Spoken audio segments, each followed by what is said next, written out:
Good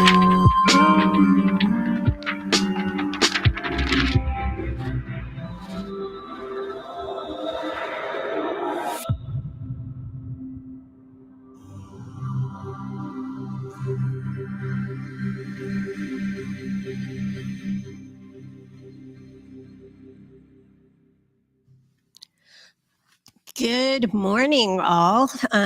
Here in person, those that brave the elements, as well as everybody online. I am Michelle Dinsmore, partner over here at Over It, joining you again here on AI, and really excited to dive in with Jeremy Evans here on MidJourney. You want to introduce yourself? Sure. I'm Jeremy. I'm an art director here at Over It.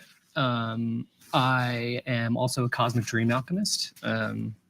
I've been a professional designer, illustrator for about 15 years, 16 years. I've been at Over It for about 11. Let's see, what else? I design logos and brand identities, icons, websites, digital and traditional media, vehicle wraps, storyboard animations, and collaborate with our internal teams to kind of ensure success. Yeah, if I would add to that, I think it's also that what we were just talking about before we went on, that you are actually an artist in real hand-drawn ways as well as digital, and you said something really cool, which I'll make you repeat if you remember. No, I don't remember. So oh, okay. Well, that you use all these tools, and you feel like if you had to cut one off, you'd be like cutting off an arm. I just feel like we should experiment with these tools as artists, regardless of kind of what the mainstream media or what people are saying, and it really depends on usage too, sure.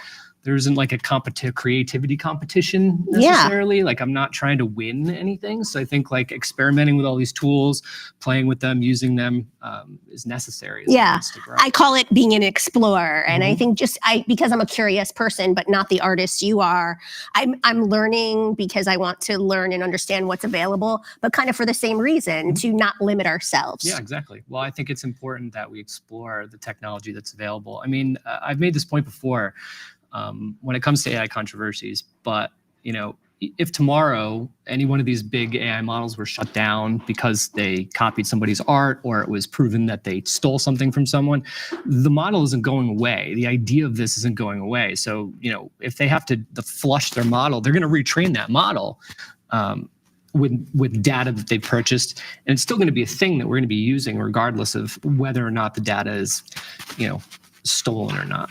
For sure. So I think it's important to understand how these tools work and be able to interface with them. Yeah, agreed. And you've taught me a lot, and I'm really excited for you to dive in and show everyone here how you think about these tools, because I think it really helps us open up our minds in marketing, and for people like me who dabble in all the things. Absolutely. Well, I don't know. I can't see our at-home audience, but does anybody here have experience with MidJourney in this room, or AI images at all? A little bit?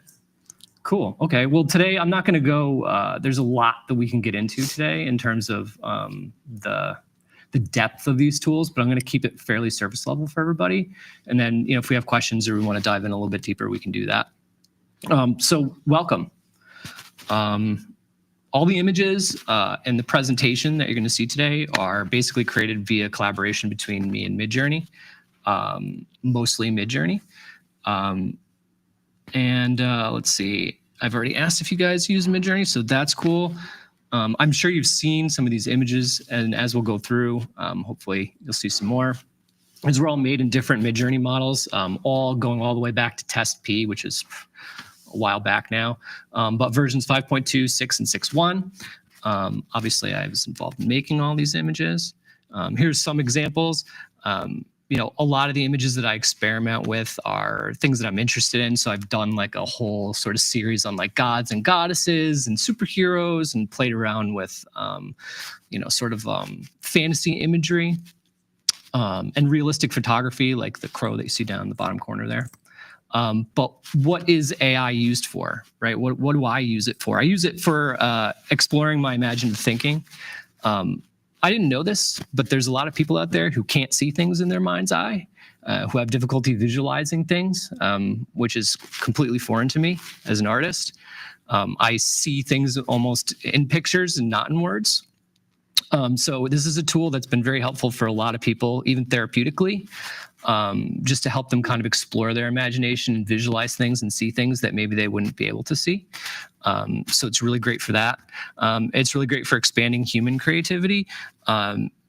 There's a lot of fusion styles that we can create and new visual themes, things like flower punk, like if you think of like what steampunk is as an idea, a lot of people have started to fuse these different visualizations together in ways that we really haven't before.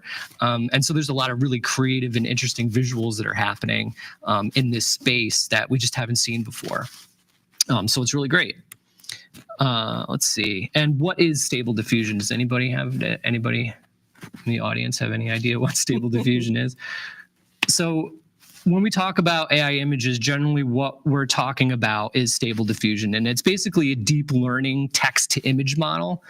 The original version was released back in like 2022. And basically, it's primarily it's used to generate detailed images of anything it's trained on, right? So it's based on text descriptions, though it can also be applied to other tasks, such as like in-painting and out-painting, and we'll talk about a little bit of that later, and generating image-to-image transitions guided by a text prompt. It's a latent diffusion model. It's kind of like a deep generative artificial neural network. And in its code and its models, it has weights that have been released publicly.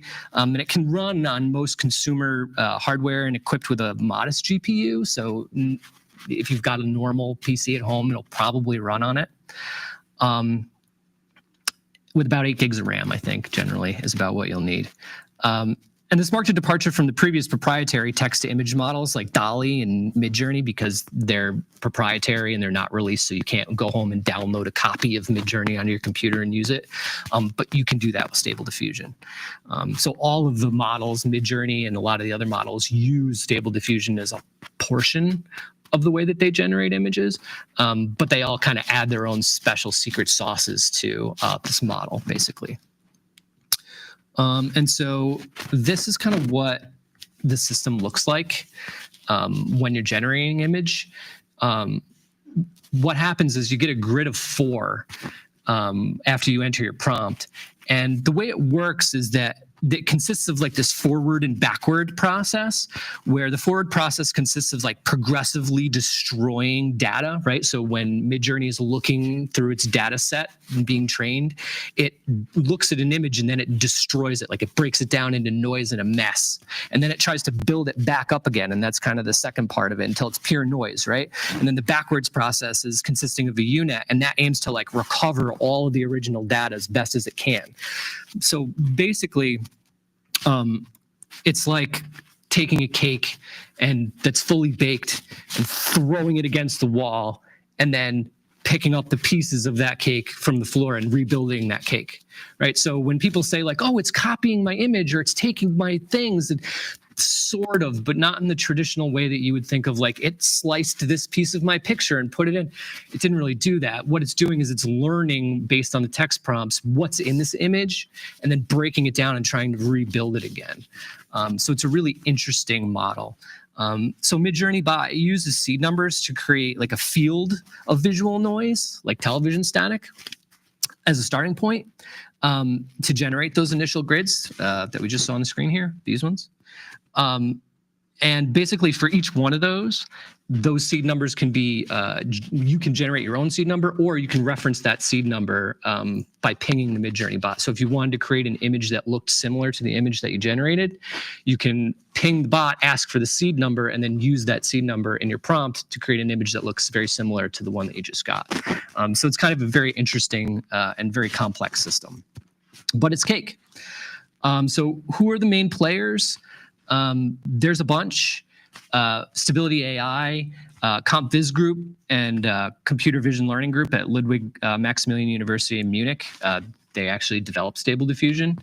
And then there are all these other companies like OpenAI and MidJourney, Adobe Firefly, and then there's a whole bunch of others like the Bing image creator, which I believe still uses Adobe's AI or Dolly's AI. Jasper Art and Canva use AI. There's Dream by Wombo. There's a whole bunch of really cool image generators that are out there. Even some of the video generators are doing text to image generation, like Runway. And we'll see some images that I created in Runway a little later. So we over at Use AI for a bunch of different things and in a bunch of different ways. A lot of the images that you've seen in this presentation, but also we started using it, I'd say early 2002, spring of 2002, maybe something like that. I was introduced through a coworker to the MidJourney server and jumped right in. And then we got into the closed beta in May 2022, it looks like. We got into the Dolly closed beta and Stable Diffusion in about August of 2002. So we've been kind of dabbling in this for a while, playing around and watching these systems grow. Jeremy, you say we, but you are like me the and some champion. of the other people at Over It for sure, but definitely me. Yeah. I picked this up before it was really, really popular. And we've been kind of playing around with it internally a lot, learning how to prompt, learning how to communicate with the bot, because I think that's really important and something that we'll learn today as we dive in, because I think this is just a little bit of the fun. We're going to dive in and we're going to make prompts. We're going to do a whole bunch of really fun things. So this should be fun. Here's a really great example of the difference in images. So this is the same prompt, July 2022 over to July 2023. And I don't have the prompt handy. It wasn't anything super complicated, but I basically took the exact same prompt from 2022 and put it back in 2023. And you can see the difference is incredible. And it's the biggest gap that I've seen so far, which is why I left it in here. We've had some large jumps between 2023 and 2025, but this is probably the most noticeable gap. Back in 2022, the original model, I think it might even, I don't even think it was a 5. I think it might have been like the test P models. They were not very good at creating almost anything. They couldn't get human faces. The hands were terrible. Animals, the data that it was trained on was just not very good. But when they released the 5.1 data set, it really changed everything. And the models are really very coherent now. Very, very, very coherent. Although I will say that they do not listen well all the time. And they do need quite a bit of prodding and coaching to kind of get them where you need to go, especially if you're trying to create something specific. Jeremy, that first image in 2022, how long did that take you to make? And then I guess you just put the prompt in and it just spit that other one out. You didn't have to manipulate it. I crafted the original prompt back in 2022. And it was part of, like I was saying, this is part of the sort of like God series that I was creating. And I can't remember exactly who this was or what the purpose of it was off the top of my head. But the crafting of the prompt, it probably took me 10 or 20 minutes to sit down and figure out exactly how I wanted to craft it, what I wanted to get out of it. But it's more than that, because after you get your initial prompt, there's a lot of back and forth with the bot, right? And back then it was more simple than it is today. And we'll talk about this a little more later.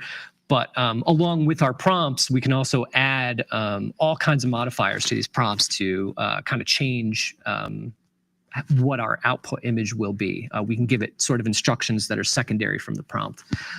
So we'll get into that too as we move forward. So what do we use it here for at Over It? We use it for creative conception. They can quickly generate a wide array of images based on textual descriptions, prompts. And this can really help people explore really various visual concepts related to their ideas, offering new perspectives and really creative starting points. So one of the things I'll use this for, if I just have ideas, rather than trying to sit down and quickly draw or sketch something out, I might just throw an idea into MidJourney and try to get something to spit out to see, like, is this even worth exploring? Because the time it takes to sit down and actually open up the drawing pad, sit down and actually draw something may take longer than I have. And so if I have extra time or I don't have that extra time, MidJourney is a great option for that. We can also use it at Over It for concept refinement. So there are AI-driven image editing tools. These are in Photoshop mostly, but we can use them everywhere. So basically, there's we've talked about in painting before, but in Photoshop, one of the really great tools for creative conception is basically their new AI tools that you can use. So there's a generative fill now where if there's something in a photo that you need to change or that you're not really interested in, you can make a selection on it, and then a window will come up and you can enter a prompt.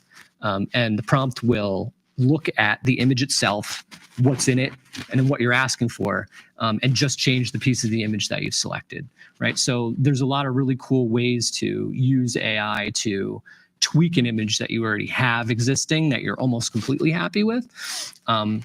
We did this with the kids, remember, not that long ago when we were working with students at Tech Valley High, and we were demoing MidJourney for them, and they wanted to see a picture of Steve-O with a hot dog. And we got pretty close. You did. And then I was trying to show them, like, look, we could change the hot dog into something else. And we, selected his hand, and all of a sudden we turned it into a hamburger. So it's a really neat tool that can tweak an image to kind of, dial in a little bit closer to what you need. So that really handy. We also use it for concept combinations. And I talked about this a little bit earlier with Michelle, but blending different images together to create novel compositions, right? So I could take a photo of myself, put it into MidJourney, and then add a prompt to it. And it'll look at, my face. It probably won't come back exact, but it'll use my image as a base to then whatever I add to it. So I could be like, enter my face and make me look like a monster or something like that. And boom, it'll send me back some new images. So it's definitely an interesting way to use it. There's also rapid content generation, which we talked about a little bit in concept exploration, but AI can generate images, diagrams, illustrations based on these textual descriptions or keywords really quickly and really fast. It used to be fairly slow. I don't even think we're going to be in fast mode when we get into the demo, but the images are basically coming up almost as quickly as you can enter them now. There used to be a queue, because this is all GPU based on computers. And so the way MidJourney and some of these AI systems used to work is there was a queue. And so you'd get in line to use the GPU and generate images. And if you don't use the GPU a lot, then you get pushed to the front of the line. But if you use it all the time and you're constantly pinging it, you get pushed to the back of the line. And so that's kind of how the system worked for a little while. But since a lot of people like us have invested in like subscriptions in some of these AI tools, they've been able to buy more servers and basically create enough demand so that we can access it almost immediately. So super rapid ideation. And even with that, we can get, there's a prompt I can't think of or there's a command, I can't think of the command off the top of my head, but it'll basically let you run that whatever job you want to run at the maximum number of jobs that you can run in a MidJourney. You can only run 13 jobs, I think, at a time. So if I put in a prompt, I can put one in and then it has to finish. So there's a queue. So in this case, basically now with the GPUs the way they are, we can run as many jobs as we want. So that's really great. We also use it here for idea visualization, right? So AI tools can transform abstract ideas into visual representations, which is really, really cool. A lot of people play around with this idea of putting song lyrics into MidJourney or into AI, just like random song lyrics from random songs and just seeing kind of what the bot does with this stuff. And then they'll add like prompt weights to different parts of it to try to make the bot focus. And we'll talk about that a little bit more. So we've also used it for rapid prototyping. AI-generated graphics can serve as prototypes or drafts for further discussion. So we do this a lot internally for trying to visualize something. We did this for one of our healthcare clients when we were developing a tree of life for their building. And so we kind of used MidJourney to help us come up with some really cool ideas for what an internal installation of like a tree might look like. And that was really helpful to us. And we actually ended up using some of those ideas further down the line, obviously with some extra effort on our end in a pitch to the client, which was fairly successful, I believe. So that was really good. Let's see. Time efficiency, right? They can save time by automating repetitive or time-consuming design tasks, right? So this is a lot of Photoshop stuff. Collaboration. I didn't bring this up today, but I should probably bring it up. MidJourney's recently released a tool called Patchwork, which is really interesting. And so what Patchwork does is it basically creates like a space, just a big white flat space. And it's got a little toolbar on the side. And what you can do is invite people to this space and then collaborate together and kind of like generate or build worlds together. And so it has tools that will allow you to like generate a character. And you can put in like a character description and then generate an image of that character. You could generate a location and generate pictures of that location. And you could write about that location. And then if you write about that location in the program, like a little snippet, you can click a button on that and it'll like it's like a little light bulb icon. And if you click on the little light bulb icon, it will basically like, it's like a tell me more button, and it'll actually like tell you more about whatever you've generated. So if you generate an image, you'd be like, tell me more. Or if you generate a paragraph, you can say, tell me more. And it'll tell you, it'll like generate ideas based on whatever you're showing it. So if I generate a picture of a character and then I input some information about that character, right? And I click a button, it'll just give me more back. It'll say, well, oh, what if the glowing stone on this person's chest is actually a remnant of their past, or like, so, really deep lore that can be added to this. So what is the application for stuff like that? It's a really, really cool tool. So I think for most people, if you were going to use this tool, it's for world building, right? If you were trying to write a book, write a novel, build a D&D world, create any kind of lore. It sounds very storyboard. It's a story-driven type tool, but it uses all of MidJourney's elements inside of it. It's a really neat tool. And I wish I had brought it up so you could see, because I have a whole bunch of, just like text descriptions and characters and images that I've drawn. Really cool. It's a really cool tool. So let's see, what else? Collaboration. We just talked about collaboration. So let me show you some real world stuff that we've done here over it. So Good Monsters. So Good Monsters is a pest control company. They're located, I think, in Washington on the West Coast. They rebranded. They originally named a different company. And when they came to over it, they rebranded themselves. And one of the challenges that we had was that we didn't really have an idea for how we were going to roll out their new brand without images for the company, because the company changed names. So their trucks changed, their shirts changed, their hats changed. So we couldn't just like send a photographer out to get pictures of all these people because they didn't even have all their materials yet. And so one of the things that we thought of internally was like, well, we have this really cool name. What if we come up with this cool concept where we pitch the idea of using monsters in the campaign, right? And so what we tried to do was create this idea where you're kind of surrounded by these good monsters in the brand, and you never really need to see more than one, right? Ever once. Like that we could just generate more and more monsters if we wanted to, over and over again, as sort of brand ambassadors. But none of them really, because they're all kind of the same, we could just make as many as we wanted and didn't really need to focus on one. So we ended up using them in a bunch of different ways. We put them on their website, we put them on business cards, we put them on a truck. And we think that really worked out really well for them and helped them stand out in a market where, pest control can be kind of a boring subject. So this is really successful and interesting. Or creepy. It can be creepy. Yeah, creepy too.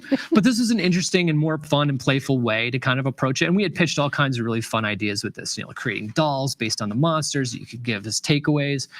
So all kinds of really fun things that came out of this project. But AI was there when we needed it for a project where we were kind of stuck. And I think that's where the best place for these tools comes, is where you're in a spot where, we need something, we don't have the necessary resources or tools to do it. And so we reached into AI, and this was a great example. Also budget restrictions. Budget restrictions is another one. Yeah. One of the things I was talking to Nick Hansen about just the other day was we did a video for Nozzle Nolan, actually, where an elephant foot comes in and stomps down on a pest in like a kitchen or something. And so the background that we used for that shot was made in AI. And it was just like, almost like a camera sitting on a floor in a kitchen, just like looking at the baseboards kind of, and you could kind of see the kitchen kind of bokeh blur in the background. But we used AI to generate that image because we couldn't find a kitchen that was correct in order to get the shot that we needed. So we used AI to create it, and it worked out really well. But I think that's the type of use case that we see these being used in. I don't want to see people just generating things and then throwing them into marketing. There's definitely more than that, but I think it's really, really important that we use the tools in the best way that we possibly can. Agreed. So with Nozzle, we did a couple of different things, but mostly we created the elephant there that you see. The elephant's name is Peanut. Peanut is their brand mascot, and you can see Peanut's the illustration here at the top. Peanut's been with them for a really long time, reiterated and redrawn over the years and stuff, but they came to us and wanted a more realistic Peanut to see on their billboards and on their trucks and different things. And so we were able to use MidJourney to generate this character. Obviously, there's been a lot of work done to it afterwards in Photoshop and things like that. But a really great use case for a situation where we needed a brand character on a budget. We didn't have the ability to run it through the full 3D pipeline that we would normally recommend. So this is a really great way to get the character out into the world in certain places without having to go down that full road of 3D. So this is a really great example. Here's some more fun images, and let's see. So let's talk about some of the things that have happened that maybe you aren't familiar with. Back in 2023, maybe it was 2022. Marvel Studios released a show on Disney Plus, Secret Invasion, starring Samuel L. Jackson and a couple other people. And they used AI for the intro. I remember that. Yeah, and it was a big deal, and it was the first time I think I had ever seen AI used professionally out in the world. And they were using the I think this is using the v.52 or maybe even earlier than that. And you could tell because these faces don't look like human faces at all. So the decision to have AI play a role in the Secret Invasion opening credits upset a lot of people on social media. They presumed that AI took jobs away from animators and graphic designers, which is like the main concern that people have when using this tool. Disney has been increasingly using AI on projects, and most notably de-aging Harrison Ford in the Indiana Jones and the Dial of Destiny. But they know that. But they do it. It's done everywhere now. But Method Studios, the people who actually created the intro for this, they said nobody lost any jobs. We're just experimenting with creative tools to see what could be generated. But there was a really big pushback to this intro. If anybody hasn't seen the intro to this, you should definitely check it out. It's interesting for sure. It's a lot of kind of animated stills, almost like still images that have some panning and moving into them, but not a lot of motion.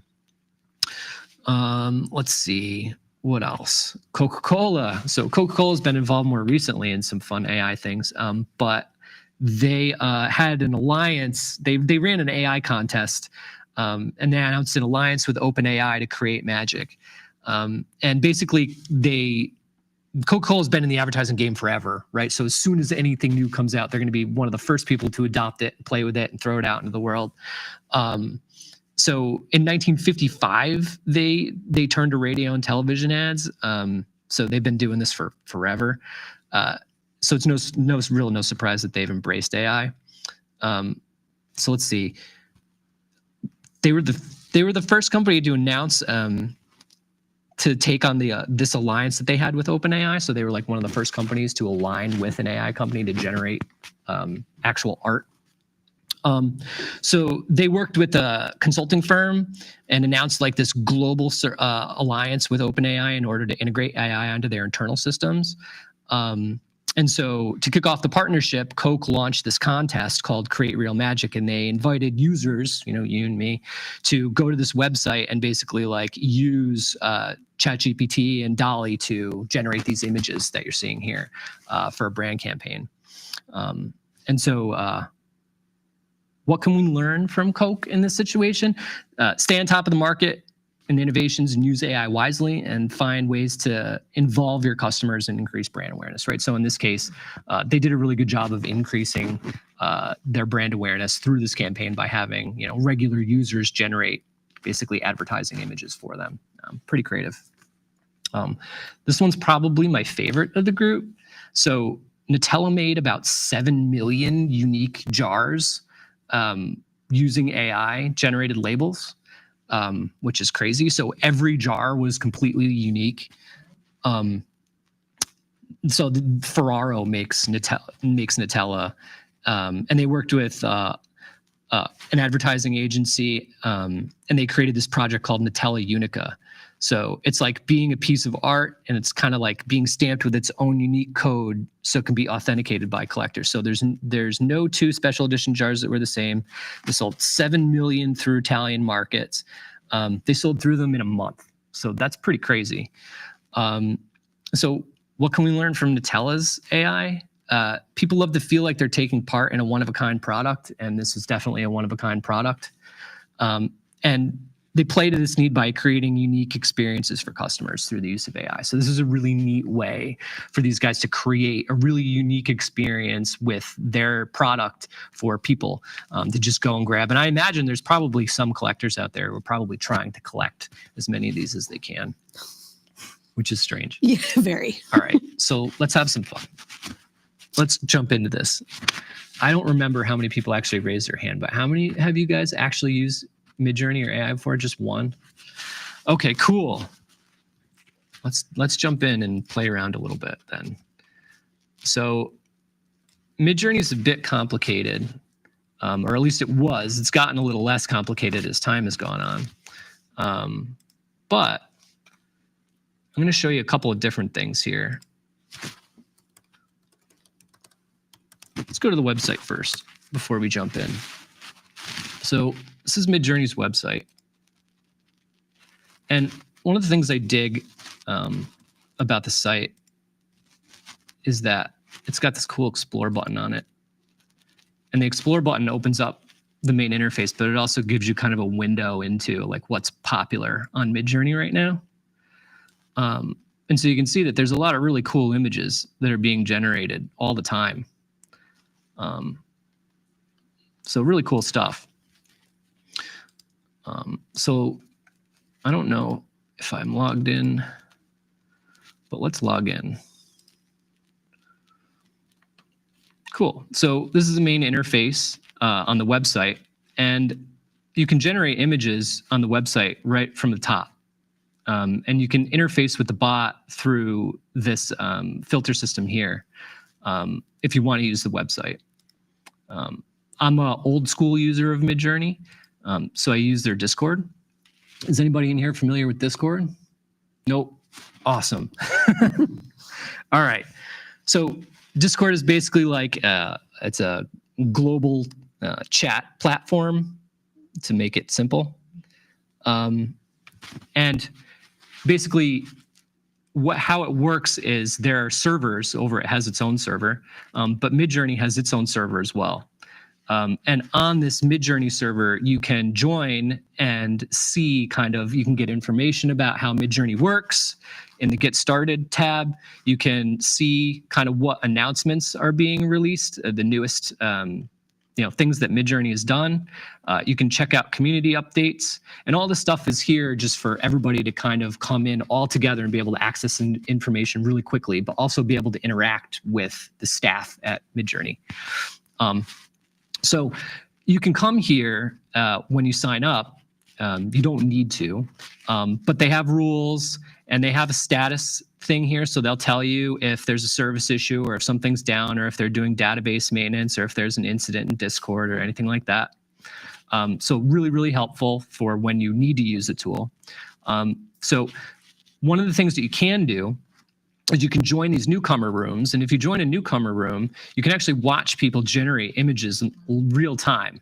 So you can see that their prompts are here, and then their images are below. And this is an upscaled image, and we'll talk about this in a little bit. But when you generate images, generally what happens is you get a grid. And then after, if you like an image that's in your grid, you can upscale it and now look like this. And we'll do that in just a minute. But you can check out images that people are making and get inspiration here as well. So there's a bunch of these newbie rooms. There's also discussion rooms, and there's a support chat if there's problems or issues that you're having with MidJourney. You can jump in here and ask questions, and they'll help you out. So I specifically talk to MidJourney in a private chat. So I create a private chat with the MidJourney bot, and we have conversations.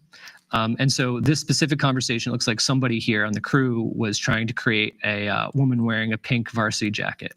I know what that's for. I'm not exactly sure why, but that looks like that's the last thing that we were using here. So let me take a look here and let's see what we can get into. All right. So let's see. We have...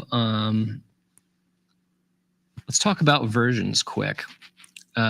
So if I type slash into Discord, I get a series of commands. These commands are how you actually interact with the bot. If I just typed in some words here, like I can use this one, like woman wearing a solid pink varsity jacket, right? And I click enter, nothing happens. Right? Because the bot doesn't know that I'm actually talking to it. So I need to tell the bot that I'm actually talking to it. So that's what we use the slash command for. So when I open up when I type slash, you can see that I get a bunch of different commands immediately, but there are a ton. But the one that we're really looking for right now is imagine. And imagine is the one that will actually help me create an image. But before we look at that, let's look at settings. So if I click slash settings and then I hit enter, the bot thinks for a second and then it spits back an answer. And what it spits back is it tells me kind of what's going on with my settings. And so you can see that MidJourney's been around for a while and there are a bunch of different models that you can use. Going all the way back to MidJourney model V1 and all the way up to what the default model is, say, which is 6.1. 6.1's extremely coherent and it's kind of what we've been generating most of the images that you've seen in. And then there's a bunch of different modes down here: raw, stylized, stylized medium, stylized high, and stylized very high. The best way I can describe these buttons is like, how much time do you want the bot to think about the image that you're generating? How much effort do you want it to put in thinking about it? Usually I leave it around stylized medium, but sometimes I crank it right up. And then there's these personalization, public remix, strong variation, subtle variation.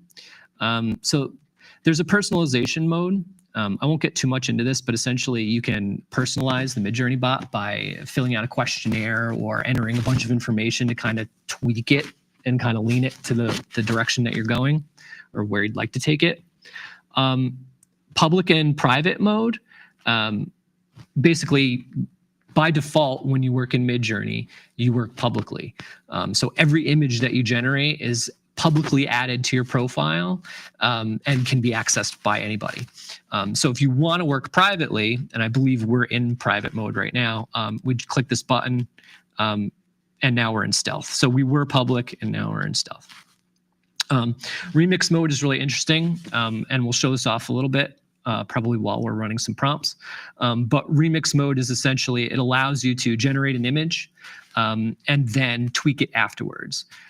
So if I generated an image in remix mode and I wanted to in-paint or change a piece of it, I would use remix mode for that. Strong variation mode and subtle variation mode. Basically, looking at the original images that we're creating here, when we upscale images, you can see that there's a very subtle and a very strong. So if we vary subtle, if I click this, I'd get a 4-image grid with variations of this that are very subtle but different. And if I hit very strong, I would get images of this, but they would be varied but much stronger, right? So that's kind of what that does. And then there's these different modes, right? We're running in relax mode right now. I'll put us into fast mode just because we're running here in Discord. And these modes basically just determine how quickly the server will respond to us. And that's usually based on a price tier. So if you pay for MidJourney, turbo mode and fast mode are available. Otherwise, you work in relax mode by default. Jeremy. which just slows you down. So because this is like almost like having a manual camera with all the like gadgets, right? Where you're like, I don't know. It can be. I think so. I mean, I think there's a lot to learn with MidJourney, Yep. but I know there's the slash and imagine, Yep. and there's some settings and stuff. Now, if someone like me, if I want to learn more about all those knobs and buttons and things, where would you recommend we go? Is there a place? So there is a place there. So and I'm just curious because I think it's a lot. I wouldn't say it's here, Am I but right? see, Am I you right? can you can definitely click the commands list on the side here and look at them, and they'll give you a little bit of information. But if you want to actually learn about like parameters and things, there should be a there's a MidJourney Quick Start guide. And the MidJourney Quick Start guide has all kinds of really important documentation for writing prompts, how to write them, all the commands and parameters, and we'll go through some of these today. Okay, I was just wondering because I know you're trying to cover a lot of ground. Yeah, we'll cover some of these, but there's a lot. And that's why I wanted to just start with like command, enter images, and then we'll kind of jump into all the rest of these things, which are pretty complex. So let's see. So this is where I would suggest going. If anybody is new and wants to start really quick, this is the best place you can go to get started. Cool. So we're in fast hours and we've gone through all these settings. So reset settings will reset everything back to the default. So let's make some weird prompts. Why not? Let's do it. Cool. So let's start with something simple. I already have some written out, but let's tweak them a little bit. So here's a good example of a simple prompt, and I'll talk you through kind of what some of this stuff means. So a whimsical sculpture of a jellyfish made from glass and plastic and adorned with colorful tassels and beads, right? So that's my prompt. So when we're talking to the bot, it really, it's important to be as sort of concise as you can. The longer your prompt gets, I've noticed, the less the bot pays attention. So, if I wrote a really long paragraph trying to describe an image, you'll notice that the details, the finer details that you include in your prompt generally don't show up. So it's better to be a little bit vague, unless you're really trying to be hyper specific on something when you start, just to get an idea of what the bot's going to spit back, right? Because you never really know exactly what the bot is going to spit back until you start having this conversation, right? And so these are just a few parameters, and parameters are basically like they're options that are added to a prompt and they change how an image generates, right? So they can change an image aspect ratio. They can switch between MidJourney models. They can do a whole lot of things. We always add them at the end of a prompt. So you'll see here, and they always start with --. And so there's a really long list of them. I won't bore you with the entire list, but I will show you just a couple. So this AR here, is the aspect ratio of the image. So by typing in --AR, we can then control if the image is tall, wide, short, if it's a square. By default, MidJourney images are square, right? So if I just hit enter on this, I won't get anything, right? And why won't I get anything? Because I didn't type the command, right? So I have to type in command, my imagine prompt, and then when that prompt is on screen, then I can enter my prompt, right? So I can type in my prompt. I'm going to delete all this extra stuff. And then we'll hit enter and we'll see what happens. I've got the stylize turned up a little bit, so the MidJourney bot's going to think about it. So when you've entered it, you'll see it here, and the MidJourney bot is immediately going to start thinking about it. And you can see here that it's got a percentage number that's growing. It's already at 27%.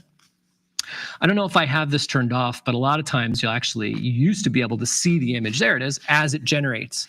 And so you can see kind of like the noise, and then every time it kind of like makes a pass, it gives you more and more. And so we'll see kind of what spits out here in a second. And you can click on this at any time to see kind of what the preview looks like, but we'll wait for it to finish. Almost done. So there's our final.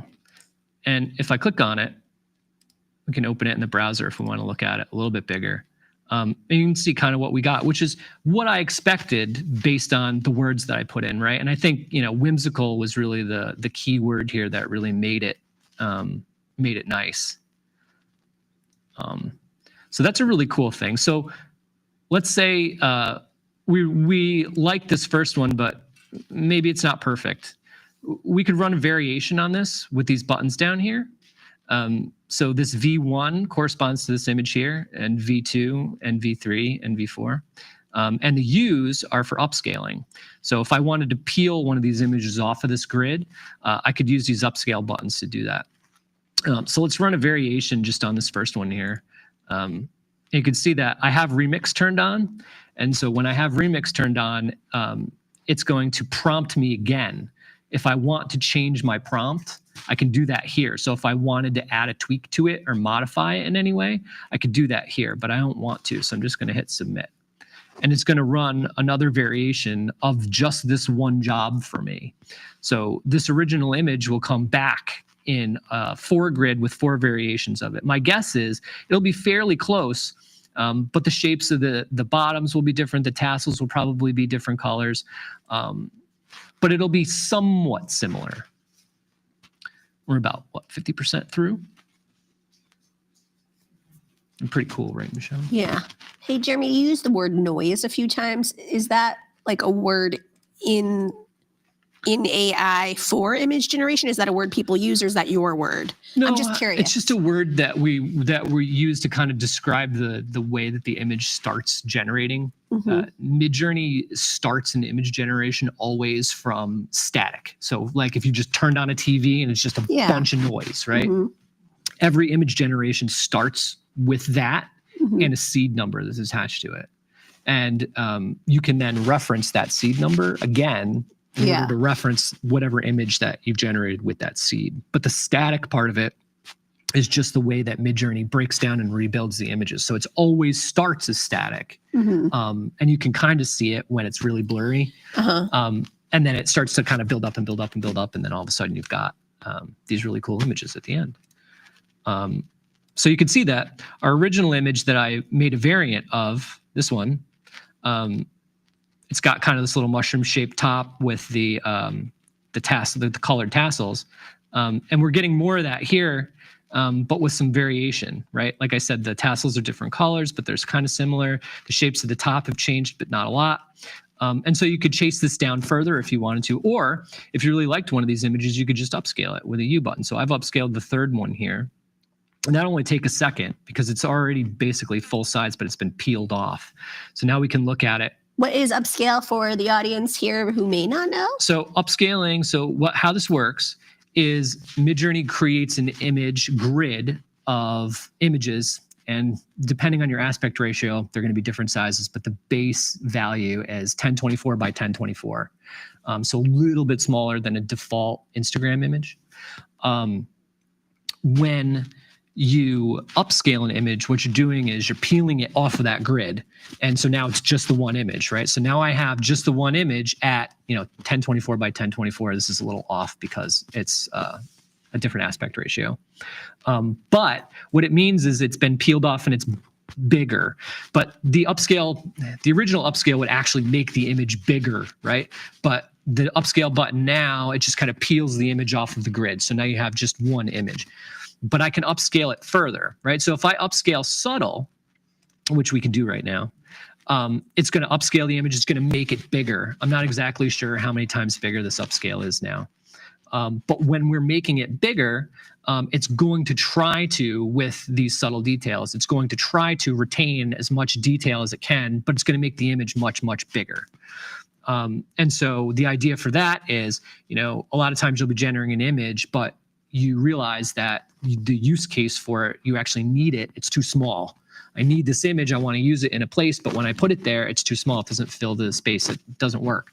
So upscaling makes the image a lot bigger, and it tries to retain as much details as it can. What about printing, Jeremy? Well, that's the thing, right? If you were going to print these, you'd want to upscale them as big as you can, right? And so there are other AI tools that you can get. We use Gigapixel over it. Gigapixel is a piece of software. You can add an image to it and then upscale that image multiple times, I think up to 8 times scale. And it does its best to keep the quality.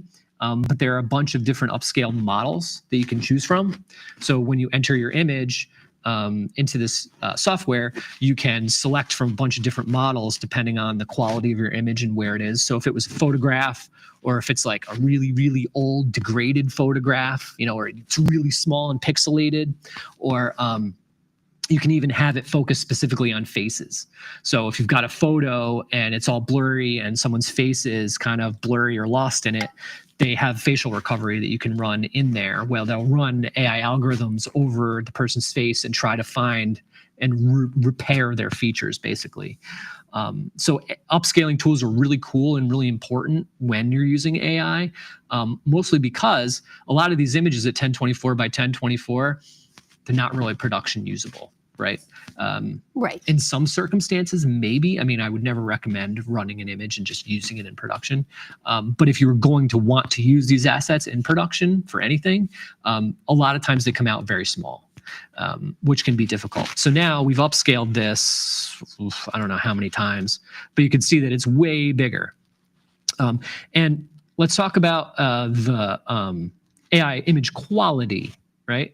We've upscaled this image a bunch of times. So in my opinion, it's lost a little bit of its quality just because the AI upscalers run on it.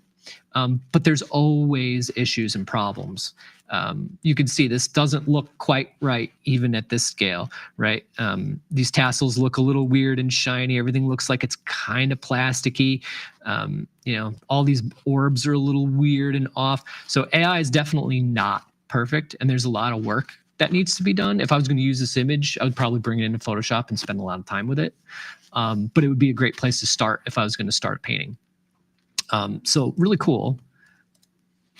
Let's do something else weird, right? Let's try something weird. You got to be weird. Got it. Why not? What is it? What are we at? What's Wednesday, right? Yeah, it's Wednesday. It's a good day to be weird. Oh my goodness. All right, let's be weird. Sure. Let's just do something weird. How about, well, this isn't going to work. Hold on. Let's do something weird. How about a hyper-realistic purple cat with a mustache flying in the sky? Why not? That's weird. Let's do weird, it. Jeremy. It's Wednesday. Let's do it. And so this is one of the really cool things when I was talking about exploring creativity, right? Is we can just kind of think of the most random things that we want. That's right. And explore our creativity with them, and maybe create something really cool along the way. So while this is generating, let's create. How about let's do this. For some reason, my I'm command isn't working properly. Here we go. Let's try a dancing sugar-coated gummy skeleton, just because it's Wednesday. Mm-hmm. So let's check this out. So this is our cat. I'd say it's pretty good. Not bad for just a straight prompt. And this is what I'm saying when I talk about, just exploring your creativity with prompts. You don't have to add crazy parameters or, nutty things. You can just kind of play around and see what you get. And this is a great example of that. And you can see, let's run another variation on this just because we can. It's just this button right here, this refresh button.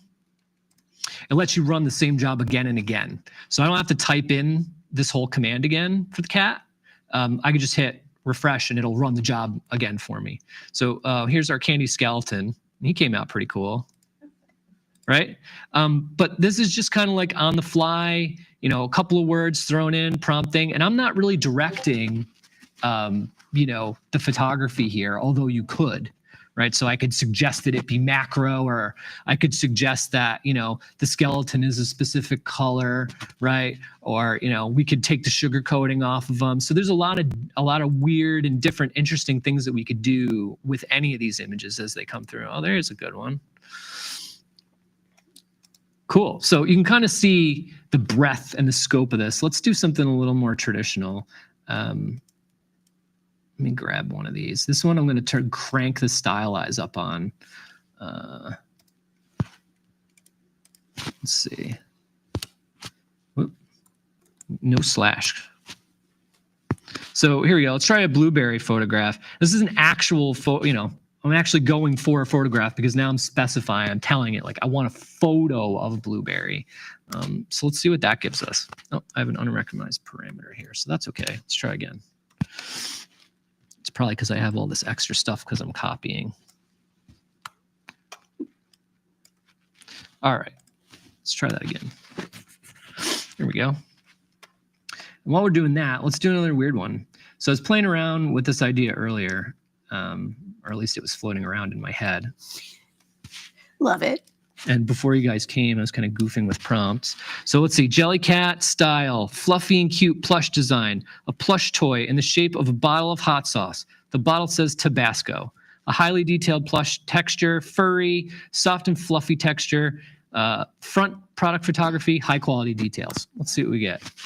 And then there's our blueberries, and you can see that because I've specified and I've told MidJourney that I want it as a photograph, I'm getting photographs. But I wasn't hyper specific, so it's kind of taken a little bit of liberty in terms of how it's displaying it. But if I said that I wanted it in a bowl with leaves, I'm sure I would get that. Or if I said I wanted like a really close-up macro with water drops, I'm sure I would have gotten that too. But you can see with just simple words and not really a whole lot of training, MidJourney can create some really, really fun things. So, well, look, here's our Jellycat plush design. And you can see that I kind of got what I wanted, right? What did you want? Well, I kind of had, I didn't really have a whole lot in mind other than a fuzzy bottle of hot sauce. So I kind of got that, right? Which is kind of what we wanted. But yeah, let me run it again and see what we get. But I like that job. So let's see what we get. I have some other cool ideas here too, but I just wanted to share some of these as we're prompting because I think it's important to understand kind of the scope of this tool and like how really great it is to, like, when this tool first came out, I would spend hours and hours and hours and hours just like creating prompts and exploring my imagination and trying to just generate really cool things, whatever I could think of. And then when I heard that, like, oh, people are suing the tool and it might be taken down, and I was up at like 3 a.m, just like making images just in case it got shut down. So I would have these images because they're so fun to make. So here's another one. The Statue of Liberty wearing a basketball uniform and Nike sneakers performing the Air Jordan jump pose, New York City background. Let's see what we get. See, this is kind of what I was leaning towards. This one in the bottom here. Just a little cute, like, Tabasco sauce plushie doll, right? Kind of cool. Definitely unique. But none of these are unique. I'm sure if you went on MidJourney right now, everybody's done these 1,000 times. So here we go. We're getting our another prompt here. Let's see. Let me find something that's a little more. Oh, there you go. How'd we do? Not bad. She's looking good. And you can see there's a lot of flaws here. And this is really important to focus on with AI. There are no hands here. Right? So if this is an image that I wanted to use for something, this would definitely be something that I would bring into Photoshop and we would doctor quite a bit. But still, for a concept, not bad. And if I was trying to sell an idea like this to a client, like, not a bad place to start. Actually really like this one. The angle on it's quite good. But you can see how you can really explore your imagination and visualize things that, you could kind of picture in your head, but now you can get some real close-up ideas on. So it's a really great tool, and there's a lot of different pieces to it. So let's try again. I'll do a couple more of these, and then maybe we'll talk about some of the parameters and things that we can add on to our words. Like I said, when we're talking to the bot, we're trying to be simple. We don't want to be overly complex. If you look on MidJourney's website, and we can probably do that while this image is generating, I'll show you a prompt that somebody made. 2 paragraphs worth of content of people trying to describe an image, and it's almost all wasted, right? Like, a lot of that information is wasted. And so I'll show you that in a minute. So, an awe-inspiring and intricately detailed sand sculpture of Pikachu. Excited visitors pose for photos. Wide golden beach under a clear blue sky with shimmering ocean in the distant horizon. It's a 3x4, and we're using the 6:1 version. So let's see what happens with that. And while we're doing that, let's just go and take a look at some prompts. So this prompt actually pretty short. But every image that's publicly available, you can also see the prompt that the person used to create it. So if I click on an image, you can see the prompts on the side here. And a lot of these are pretty short. I'm actually kind of impressed.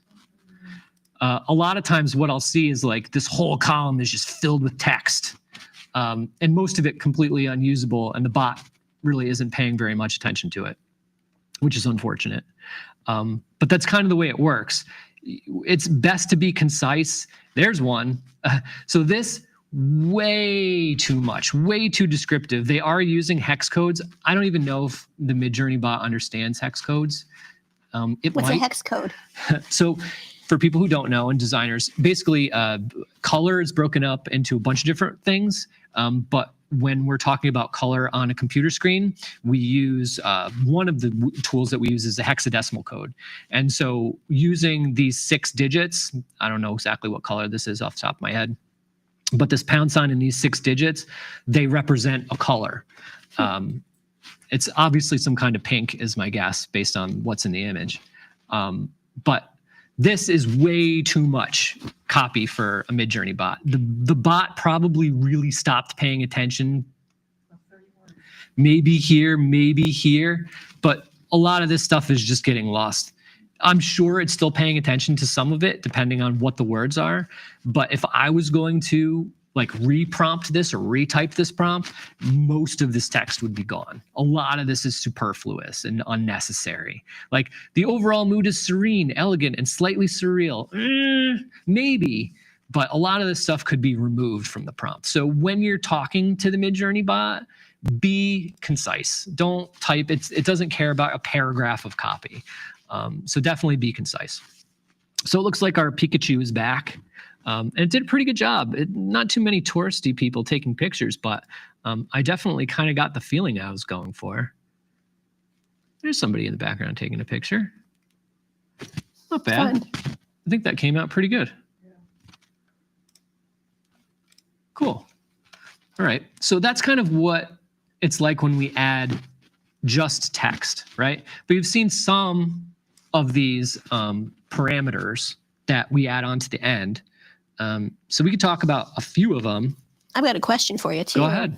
So, because I experiment with multiple tools, this one to me is really cool and the most confusing because of all the knobs and gadgets and stuff. So, and because I only kind of enter and play, I've used a few that you can upload your own pictures and then manipulate them. Can you do that in here? You can. And we can do a demo of that. Just curious. Yeah. So let's go to our website. Have you all been to overit.com? If you haven't been there, I designed it. So definitely go there. Definitely go there and hang out. I don't know why the homepage isn't loading, but Nick Hansen's lovely. I love Nick Hansen. All right. He's gotten 2 mentions today. I hope he's watching. He's supposed to be watching. I hope he's watching. So let's go to our team page and let's grab a picture of me, I guess. Why not? We'll do me. Where am please I? Not I'm me. on here, right? Somewhere. There I am.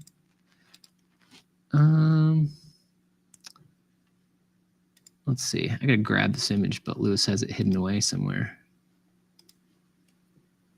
There it is. Just hack right into the code there, Jeremy. I'm just gonna copy the image URL. All right.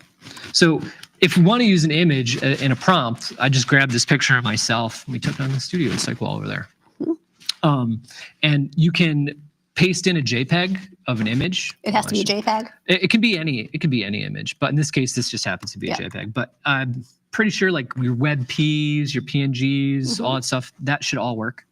There are 2 ways to kind of do this, depending on how you wanted to do it. The first way is to just dump your image at the beginning of a prompt and then, add your prompt to it. So for this, let me make sure I'm doing this right. There we go. So you can add your image to the beginning of your prompt, and then you can say something else about it. So in the style of a Pixar monster, right? And I guess we'll just leave it at the square for now. So this will come out as a square because it doesn't have any aspect ratio to it or any other parameters attached to it. But we can add an image this way. You can also use a style reference tool, and we can talk about that in a little bit. But style reference essentially, basically, MidJourney will look at the style of an image, like its aesthetic. Hey, and it'll look at the image's aesthetic. I'm going to try to not look at it anymore. And then it will try to copy the aesthetic for whatever your prompt is. So, if you're looking at an image and that image has a really cool vibe to it, it's got like maybe cool colors or a specific style, you could take those cool style or specific style and add it to sort of the image that you've uploaded. All right, let's look at this. Let's look at this together. This is great. So, like I said, one of the things about MidJourney specifically is that the bot is set up in a way to not completely copy a person's face, unless you're like a public figure. Like, I'm sure if I typed in any public figure you could think of right now, we'd probably get a decent representation of them in MidJourney. But for private people like me, or when I upload an image, the bot's kind of trained to not give you an exact representation of yourself. These are pretty close, I would say. And we didn't, we gave it a style, but we really didn't specify too much. But I'd say it did a pretty good job. So this is one way to do it. And the other way to do it is by using the stylize command. And like I said, the stylize command I would use if I was trying to like grab a vibe from a photo, like a specific color section, or like maybe they did a cool treatment on it or something like that. That's kind of how I would bring, like a vibe from a photo in, as opposed to like a subject or something like that. So this is one way to bring an image in. I'm glad we did this today. I look pretty good. Is this how you guys see me? No. Yeah, no. No, good, thank you. Cool. So let's run a couple more prompts and maybe we'll talk about some of the parameters. Let me see, what else do I have? I want to show off some maybe some more photography-based stuff. Let's see. We're doing weird things, but let's do something. Is anybody hungry? I'm kind of hungry. I didn't have breakfast, so Some over there. let's do a chicken burrito with lots of cheese, creamy lemon garlic sauce, food photography, delicious, because why not? Aspect ratio 2:3, and we're using V 6.1. So let's see what that gives us. And while that's happening, I could start to introduce some of the prompts or some of the parameters that help to sort of modify these prompts, because there's a bunch of them. So there's no. So there's a negative prompt, which looks like this, -- no. If you use that on the end of an image that you're generating, let's say you're generating an image of a field, and every time you generate that image, by default, it's putting flowers in the field, and you're like, I don't want flowers in this field, but every time I generate images, for some reason, there's flowers in the field. You can use the -- no command, and after -- no, you can put a space in, and then you can type in all of the things that you don't want. And so sort of telling MidJourney to exclude certain objects or elements from your photo, right? Pretty neat tool, and not something that's available by default by just typing in images, but something you can do with the -- no command. Oh, look at those. Those came out really good. I'm definitely hungry.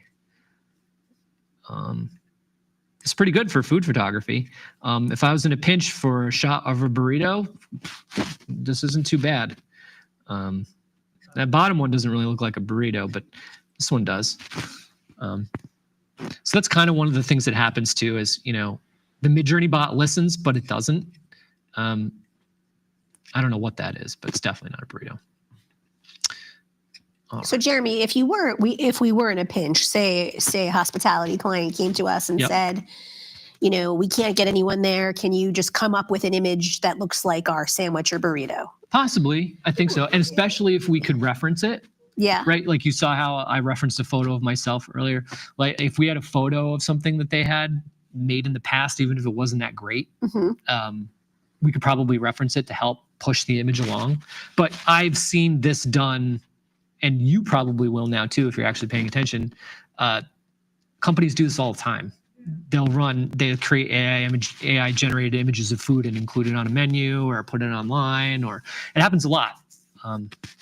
But this is a great example of how they do it. And it's very, very simple because I just did it in like 2 seconds. Wow. Yeah. So that's one of the prompts. The no. Let's see. Relax, we talked about. Seeds. Styles. Say seeds again. Seeds. So the way that seeds work, like I said, is whenever an image is created, whether you specify it or not, a seed number is generated alongside of it. I don't know if we can see these seeds right here. I'm not exactly sure how to get, hold on a second.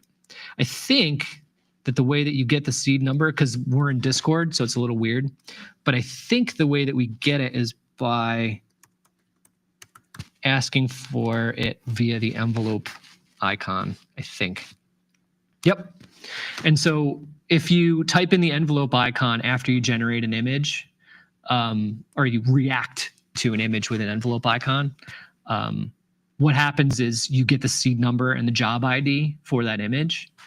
So you can see that these squares, this grid, the job ID is here, and the seed number is here. And so if I wanted to create a grid that looked like this, I could reference this seed number in my prompt, right? So I could type in like -- seed. I think that's it. And then reference one of these images. Or if I wanted to, I could upscale one of these images. Like let's make an upscale of our first burrito here as an example. And if I react to this with an emoji, it'll send me the seed for just this image and just this job. So now if I wanted to create something new or similar to this or reference this image, I could use this seed as a starting help or as help. So I would do that in the same way that I entered anything else. I would put in -- seed. Well, too many dashes. 2 dashes and a space, otherwise it won't work. And then another space and then the seed. And that's how you would reference that image if you wanted to create more based on it. So you can also tile images. So you can use -- tile parameter, and that'll generate images that can be used as repeating tiles or seamless patterns. So I guess we could do that right now. I can kind of show it off. So let's imagine a pattern of cats. And if I type -- tile,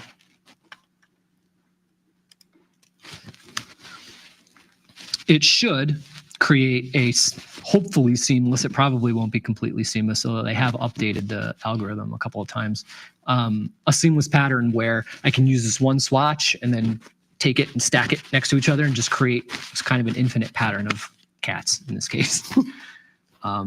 So like I said, explore your imagination. I'm going to throw in another weird prompt while this is happening. And that did not work the way I wanted it to, but that's okay. I guess it kind of did. So you've got this repeating pattern of cats. So apparently it created a 4x4 grid for me that I could then use to repeat over and over again if I wanted to. But pretty neat. So you can use the tile command if you wanted to just like create like a floral pattern or something that you wanted to, you know, create a wallpaper with or something like that. The tile command is really, really helpful for that. Let's see, there's a weird command, which is really cool. So you could type in -- weird. And then a space and then a number. I think it's between like 1 and like 3,000 or something. So any variable between those numbers. And basically like, you know, on the lower end, it's like a little bit of weird. And on the 3,000 end, it's like a lot of weird. And so you can add, you know, whatever you want. And then this weird parameter and kind of, you know, direct how weird your image ends up being. You can also do the same thing with chaos. I use chaos a lot. I don't even know if I put chaos on this list. I did. So chaos is a number from 1 to 0 -- chaos. And it basically changes how varied your results will be and how well the bot actually listens to what you say. And so sometimes I'll just do like, you know, I'll just type in a couple of words. I'll be like, let's see, cat, fire, risograph, right? And then I'll type in like -- C 100. And now basically what I'm saying is like, I want a cat, I want a picture of a cat and fire in the style of a risograph, but I want it to be chaos 100. So go crazy MidJourney is basically what I'm saying when I say chaos 100. And so actually it's not going to do that because I didn't put my dashes in. It's very important to use the exact phrases and terms that they have. Otherwise it won't work. So this one that we're going to get won't have the chaos parameter attached to it, but this next one will. So this is actually really cool because this way we can kind of see what chaos will do. So this is without chaos. It's with a little bit of extra nonsense in it, but it's cat, it's fire, and it's risograph. So it's taking those two elements that I put in, and then that third, which is kind of the style, you know, almost like a woodblock cut in a way. Really neat. Actually, really like this bottom one with the blue face. I do too. I like that one. It came out nice, right? Yeah. And so here it is with chaos. And you can see with chaos, I basically said like, hey, MidJourney, I want you to do the same thing, except this time, like, go nuts, right? And just like be as weird as you want with it. Take it in any direction that you want. You know, I'm giving you some basic parameters, but you can see like, this is not a cat. This has nothing to do with cats. And that's what I mean when I say chaos, because it just adds complete chaos.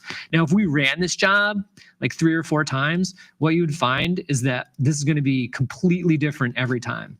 And it's probably going to even ignore, because it did, at least in 2 of these, the risograph completely, right? So it just ignores some of my prompts because the chaos is turned up so high.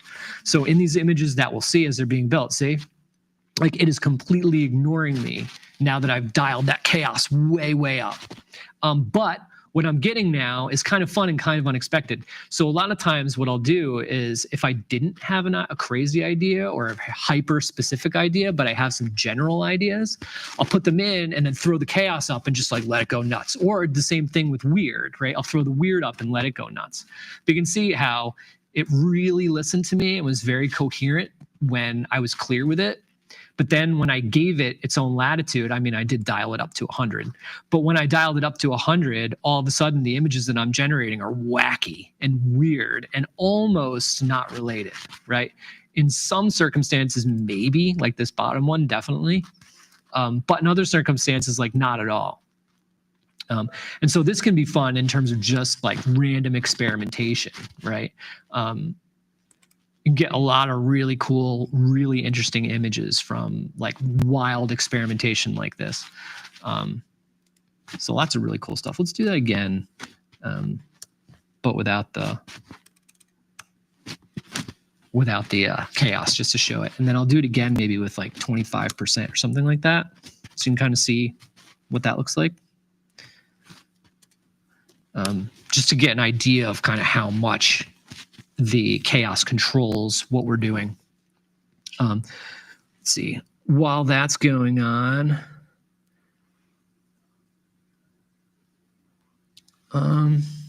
let's see. We've got, we can talk about panning and zooming, which is cool.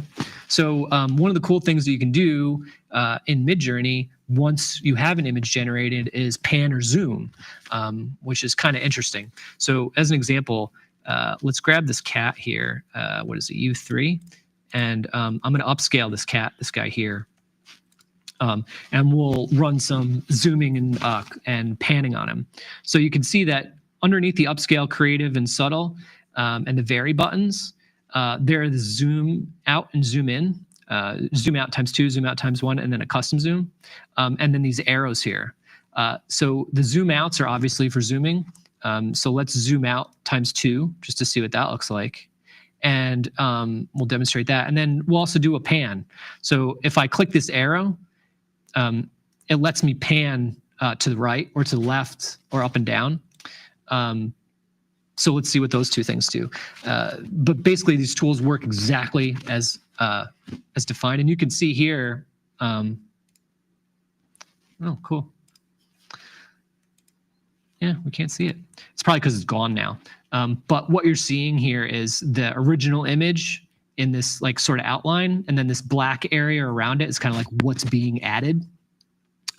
So you can see the original image is sort of still here in the center, and they're just kind of like cropping out around it. And you can see this is the pan So here's our zoom.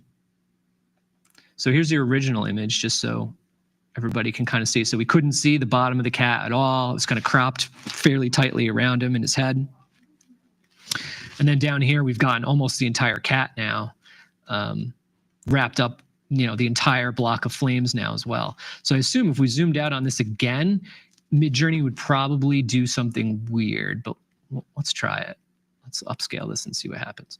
And you can see same thing here. When I upscaled to the right, it gave me a whole bunch more image just on the right, which is really cool and really helpful if I was trying to fit that image into a wide container as an example, and I needed a little bit more.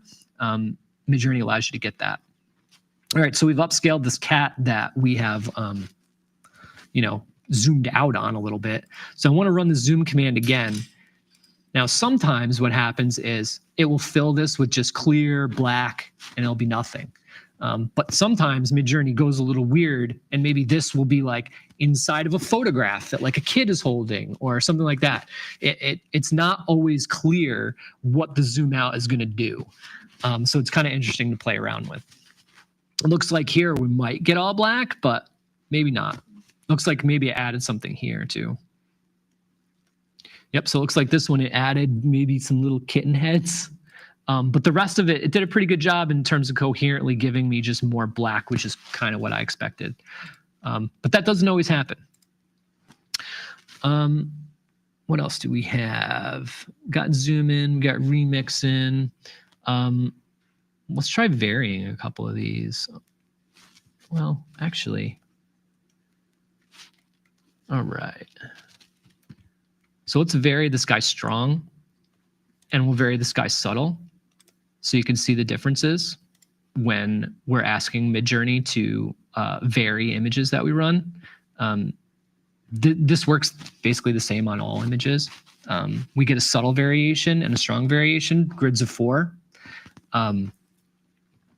And with those, sometimes they are at visual level or on surface level, almost impossible to see the differences too. But you can see like this cat has blue eyes, this cat has red eyes, this cat's tail is kind of tucked up into its arms. This one's kind of tucked maybe behind his back a little bit. So subtle variations, slight things are changing, but nothing crazy. But the strong variations, you can see like a lot of things have changed now, right? Like the background color has changed, the position of the cat has changed. Here, the cat's basically in the same position with subtle variations to it. Here, the background color has changed, the flame shape has changed in all 4 images, right? The cat's different positions. So just by running subtle variations on an image that you like, you can get closer to maybe what your mind's eye is seeing as a final result might be. So really, really cool. And then I think we could play around too with variations, but let's create an image that's easier to vary because I think it would be harder for us to vary something here. And Jeremy, you can get kind of specific, right? Or attempt to, as far as like say you wanted to change a cat's eye color. Probably. Or is it always like kind of a crapshoot? It can be a crapshoot. Sometimes MidJourney listens really, really well, and other times it doesn't. And I feel like it's very dependent on like what specifically you're asking for and how well it's been trained on that specific thing, right? Because at the end of the day, whatever we're creating, we're limited by our training data, right? So whatever MidJourney bot was trained on is what we're left working with. So if the MidJourney bot isn't familiar with something or hasn't seen it before, it usually has a very difficult time figuring it out. One of the things that MidJourney had a really hard time with, or all AI had a hard time with, I'm sure most people know, is hands. Yeah. Right. And it's not just because like it's a hand, it's because of how manipulatable a hand is in 3D space. It's got 5 fingers, it does things, it grabs things. So every time an AI photo is an AI is looking at a hand, generally it's not getting photos of hands like this. Yeah. It's getting hands like this or like this on a mouse or holding a phone. Mm-hmm. And so for a long time, it was very difficult for an AI to figure out like, what is a hand? I don't even understand what that is. But after enough training, now if we tried to generate a human hand, I'm sure we'd probably get pretty close. So let's see.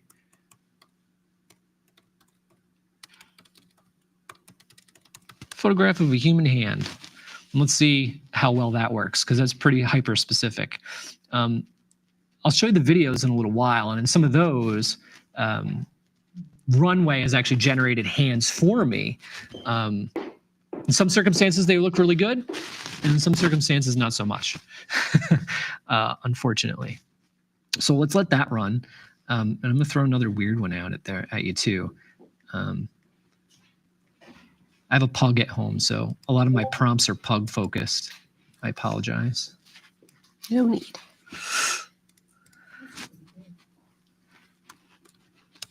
So let's do a pug skydiver with goggles, free falling. And while we're looking at that, let's check out the hand. So, wow, that one's not really, I mean, it's a human hand, but it's actually not too bad, all things considered. All the digits are there, mostly in the right places. It's fairly successful. But this has not always been the case with AI. There's been ongoing memes and jokes for years about AI and hands, but I can assure you it's definitely getting better, and it's becoming more coherent at understanding hands. And here's my image of the pug skydiving. Looks pretty good. It's pretty much exactly what I had planned. So let's try a variation on one of these just because we can. I'm going to upscale this first one, and I'm going to see what happens if. So let's say I generated this image and I was super happy with it, but I wanted to change the dog breed, right? Like maybe I don't like the fact that it's a pug. Maybe I want it to be something else. German Shepherd, right? Okay, yeah. So how do we make it a German Shepherd, right? Well, I could try to vary it or try to rerun the job and change the words, which would work and probably could. But another way I could do it is I could try to vary just a region, right? So the way this works is there's a vary region button over here on the side. And if I click it, I get a pop-up window. In this pop-up window, I have two tools down in the left, the bottom left. One is a square rectangle, and one is a lasso marquee tool, right? This button over here resets them, and I can make as many selections as I want within the image, right? So first, I'm going to make a selection. So I'm going to select around the dog's ears and his face. I have no idea if this is going to work, by the way. So Good. We're on the fly. I didn't even plan this one. So make a selection of the head. And now when I'm ready, I can edit the prompt to describe the new image. So instead of a pug, right, I could type in German Shepherd.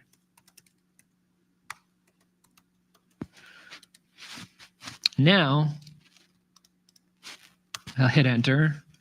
It'll run the job.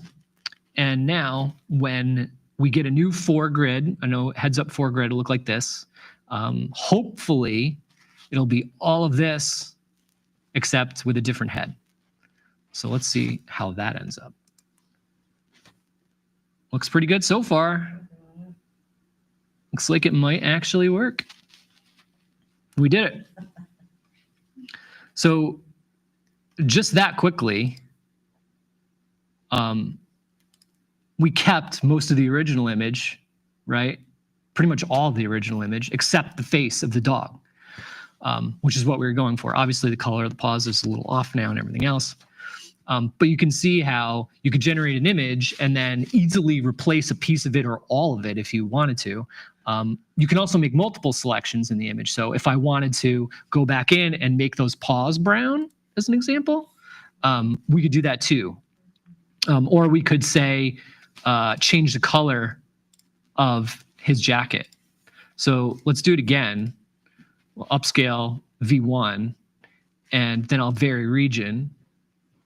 And I will try to just change the color of his outfit. Although I don't know if this is going to work with inpainting, but I guess we'll see. Sometimes you can do this with just a prompt. So you could just edit this prompt or vary the prompt and just say, like, you know, I want a blue outfit. I'm going a little wild here just to see if this will work. But let's see if we can change the color. Wearing a blue suit. Well, outfit. Let's try outfit. I don't know if that's going to once you start adding words like that, like he might come out with a tuxedo on, it's hard to tell. But there are other ways to do this. If I really wanted to keep this the same way, I'd probably just bring it into Photoshop and change the color that way. Because it'd be way easier and I'd have way more control over it. But for a general image, if we're just playing around, yeah, it's not too bad. Looks like we're going to get a blue one out of it.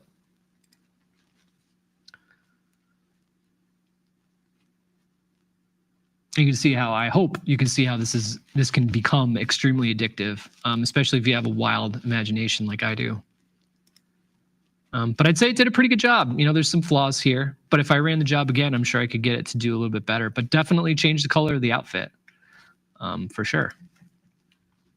So you can see how even if you decide to use this tool and you find yourself in a tight spot, you really like a lot of the image, but maybe you can't use it because there's a piece that's broken or that doesn't work. You can use this tool and hopefully get yourself a little bit closer to where you need to be. So that's really fun. What do you think, Michelle? I think it's pretty awesome. Let's run some more. Been running prompts in preparation for this to try to figure out what some of the best prompts I could share with you guys are for just like being weird and figuring out kind of what your style could be, really experimenting. So let's do some stained glass Godzilla. That could be fun. Now, Jeremy, you know what? The one of my favorite applications for all these images you make is probably one of the easiest places to use them, which is presentations. Oh, I put them in presentations all the time. I think they're really great for presentations. So obviously, we've used them in the presentation here, and I'm sure you guys have seen some of the images on social, but I use them in client-facing presentations a lot. So if we're pitching something internally to a client, an idea or some kind of thoughts that we have, I'll use AI a lot to, kind of enhance the presentation in any way that I can. Because the stakes are lower, it's not going out into an audience where all the flaws of an image could be found or anything like that. It's really only, being seen in front of a small group of people, not being used for advertising or anything. So I feel more comfortable using AI in those terms, in that format. Yeah, and I think that's just to, give people an idea of how they could use it easily. I think that's one of the entry points that's pretty easy to it's an think easier about way it. to get, and it's all about clients. Like some clients don't want to use it. Some clients are fine using it. And we at Over It are very upfront. Like if we're going to use it, we have a conversation with the client. We want to discuss how we're using it, why we're using it, what the alternatives to using it are before we decide we're going to use it. A lot of the AI controversies that you'll see happen because the perception by the audience who's seeing these things is that traditional artists, people like me, are being put out of a job, and or this was stolen from someone, right? So this was actually someone's photograph that they took, and then MidJourney stole it and used it in their data, and now I'm using it to make new art. And so the person who originally took that photo could, in theory, be damaged, right? And so it's a weird world to walk right now because we're really unsure the legality of the way that some of these models have been trained. And so we're using them, within the scope that we're allowed to.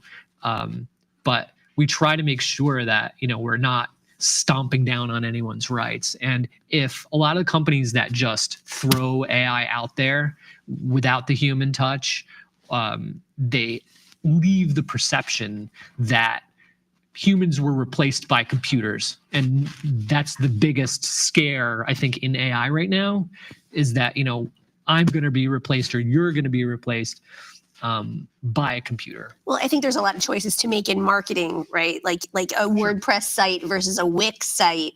That's a different world, or how you're using, like if you're going to do really deep, wonderful photography shoot, that's a lot different than just like Fast and Furious doing stock photography or generating an image. It's about application, budget, quality. A lot of considerations on the client end, a lot of considerations on our end, and then who the audience is and what we know the audience is comfortable with as well. makes a big difference. Like the end user, who's going to see this, who's going to interact with it, who's going to engage with it. Yeah. That audience is really important too when deciding.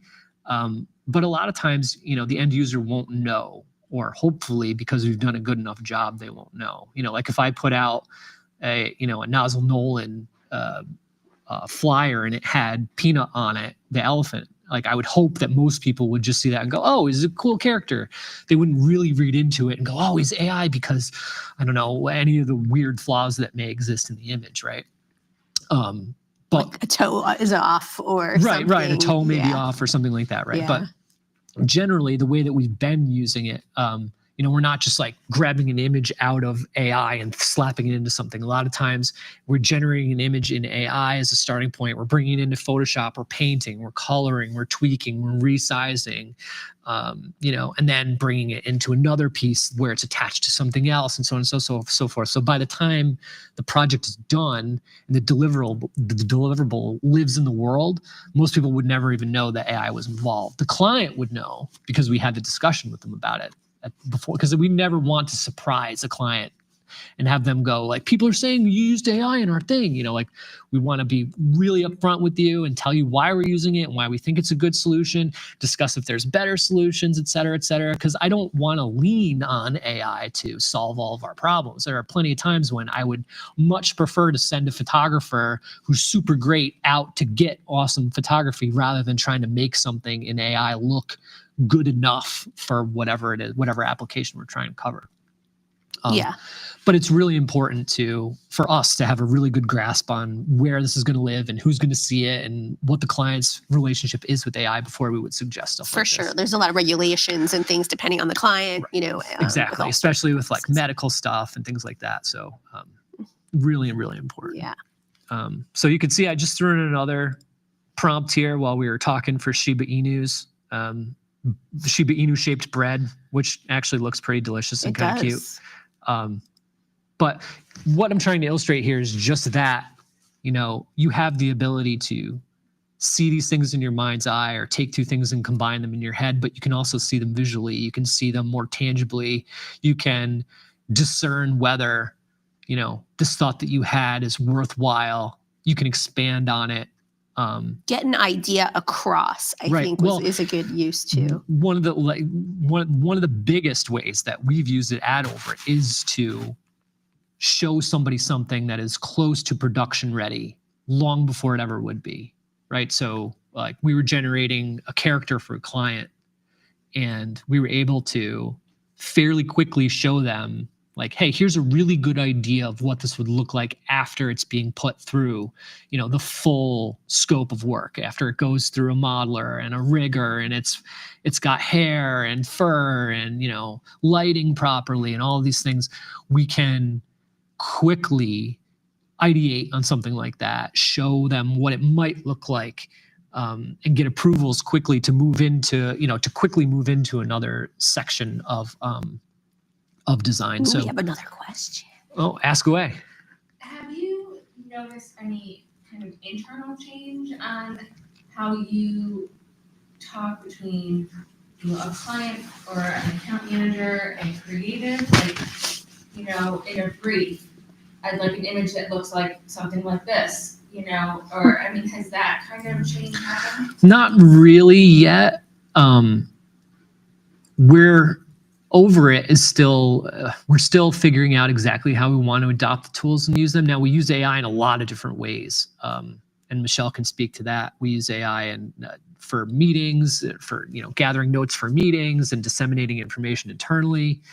But for image generation, when it comes to actually like requests for images, generally that happens on a higher level. So in a brief, we may sometimes get like a request for something like, hey, I need this type of an image, or I need that type of image, or we're envisioning this type of look or feel for something.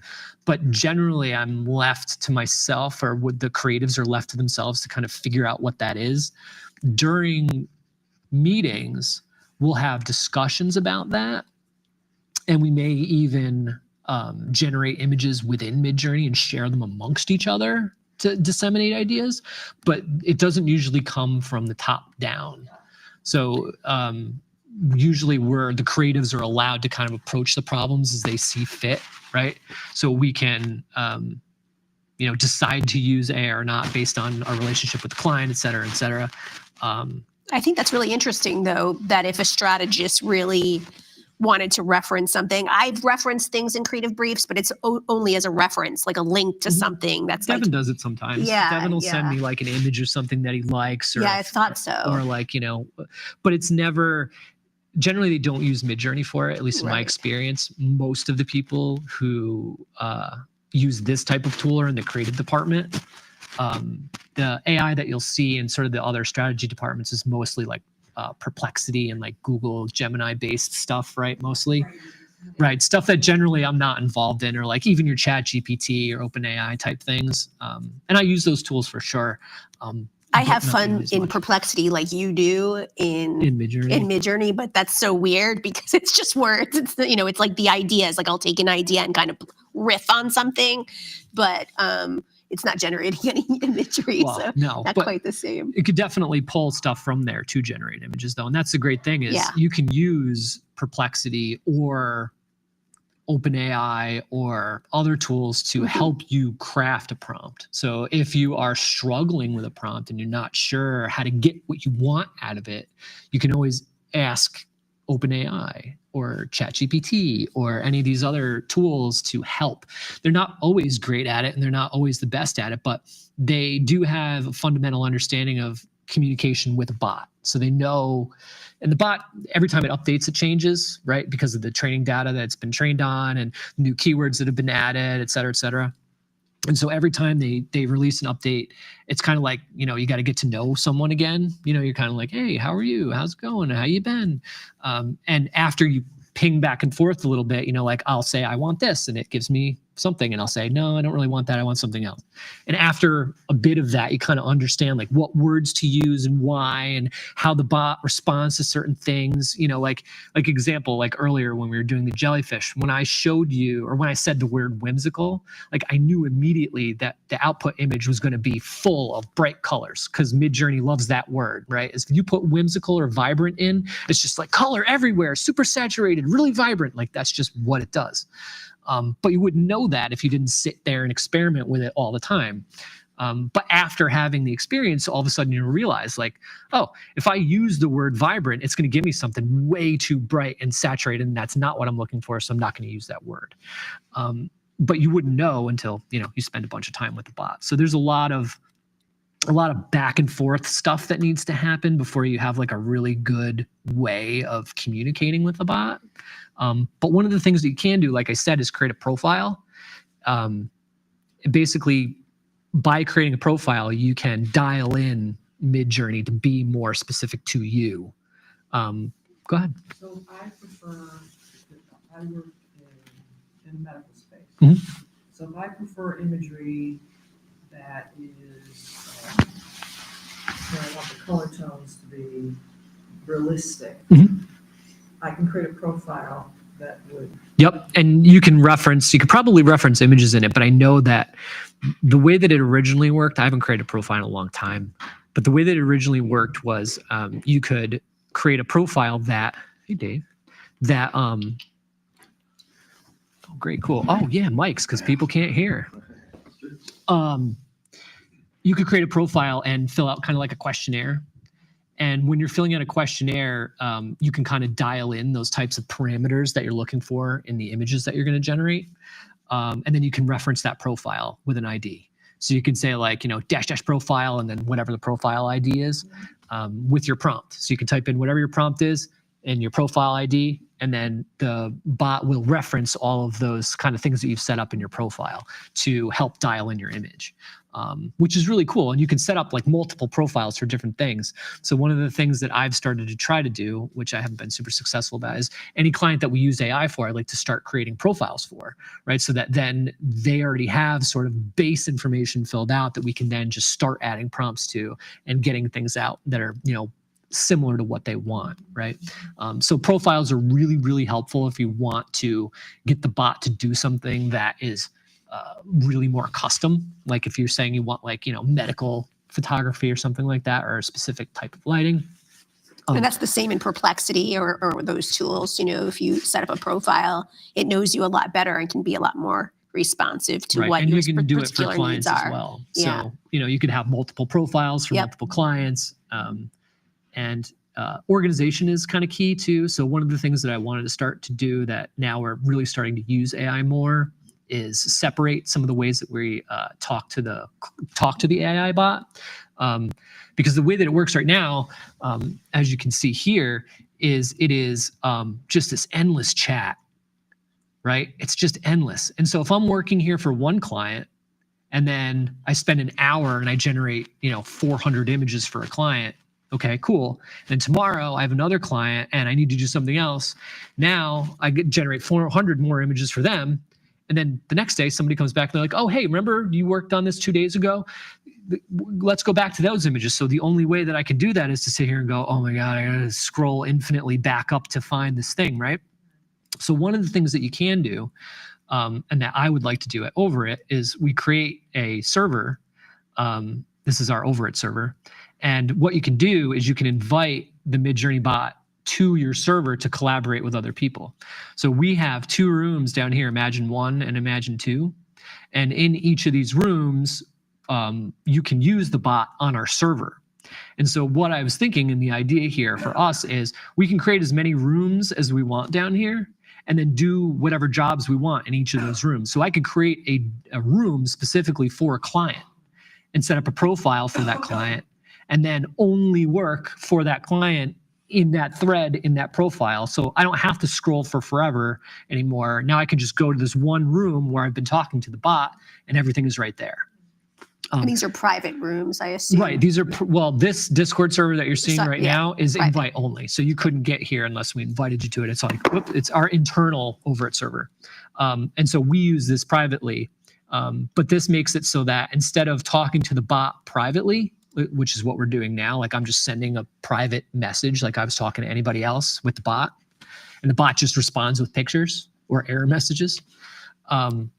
But it gets really long and it gets really difficult to organize. And so one of the ways that makes it easier is to do it this way. Another way that you can do it is you can go to the website. And if you go to the website, you can go to your own profile and there's a organize tab. And you can see all the images that we've created in here. And you can organize them into folders. And you can also click on one and you can click on this button and you can view it in Discord. So we could actually open this image and find it directly in Discord, even if it's like, hidden away 1,000 million posts up. You can go into the website, find an image, and then use this menu to find the image if you needed to. And if we click that button, it would bring up a new tab in Discord with that woman. And she was like right at the start of our presentation. So I'm sure she's right up here. Yep, pink ladies. Yep, there she is. And so that would bring us here, and then we could, make whatever edits or changes we wanted to make to her, if we wanted to. So organization is really important, especially if you're going to be doing a lot of things for a lot of different people. And so having a setup like this is just helpful for us internally, just because it kind of helps us organize a little bit easier. Let's see what else. I dropped my phone. That's where I had all my cool list of things. So let's see. What does this go till 10:30 and then questions? It goes to 11, but we can take questions whenever we want. I think it was. If anybody has questions, like this is more of a conversation. So if people online have questions, I don't know if there's a chat, but they can definitely put them in there. And if not, we can ask questions here. If nobody has questions, we can make more images of bird bananas for a while. Whatever you guys are into. Does anybody have any questions about MidJourney? Do they want to talk about it? Do they want to see some things generated? We could throw it to the audience. If you all want to just generate images together, we can do that. You mentioned video. Can I generate video? Oh, I did mention video. Let's do some video. You have to show your stuff too. Let's do some video. So I was just asking about video, sorry. Yeah, let's do video. Brendan in the audience. Thanks, buddy. You can come on up here too if you want. So yes. So we can create images and we can make a move. So these are quick examples of images that I've generated, static images that I've generated in MidJourney.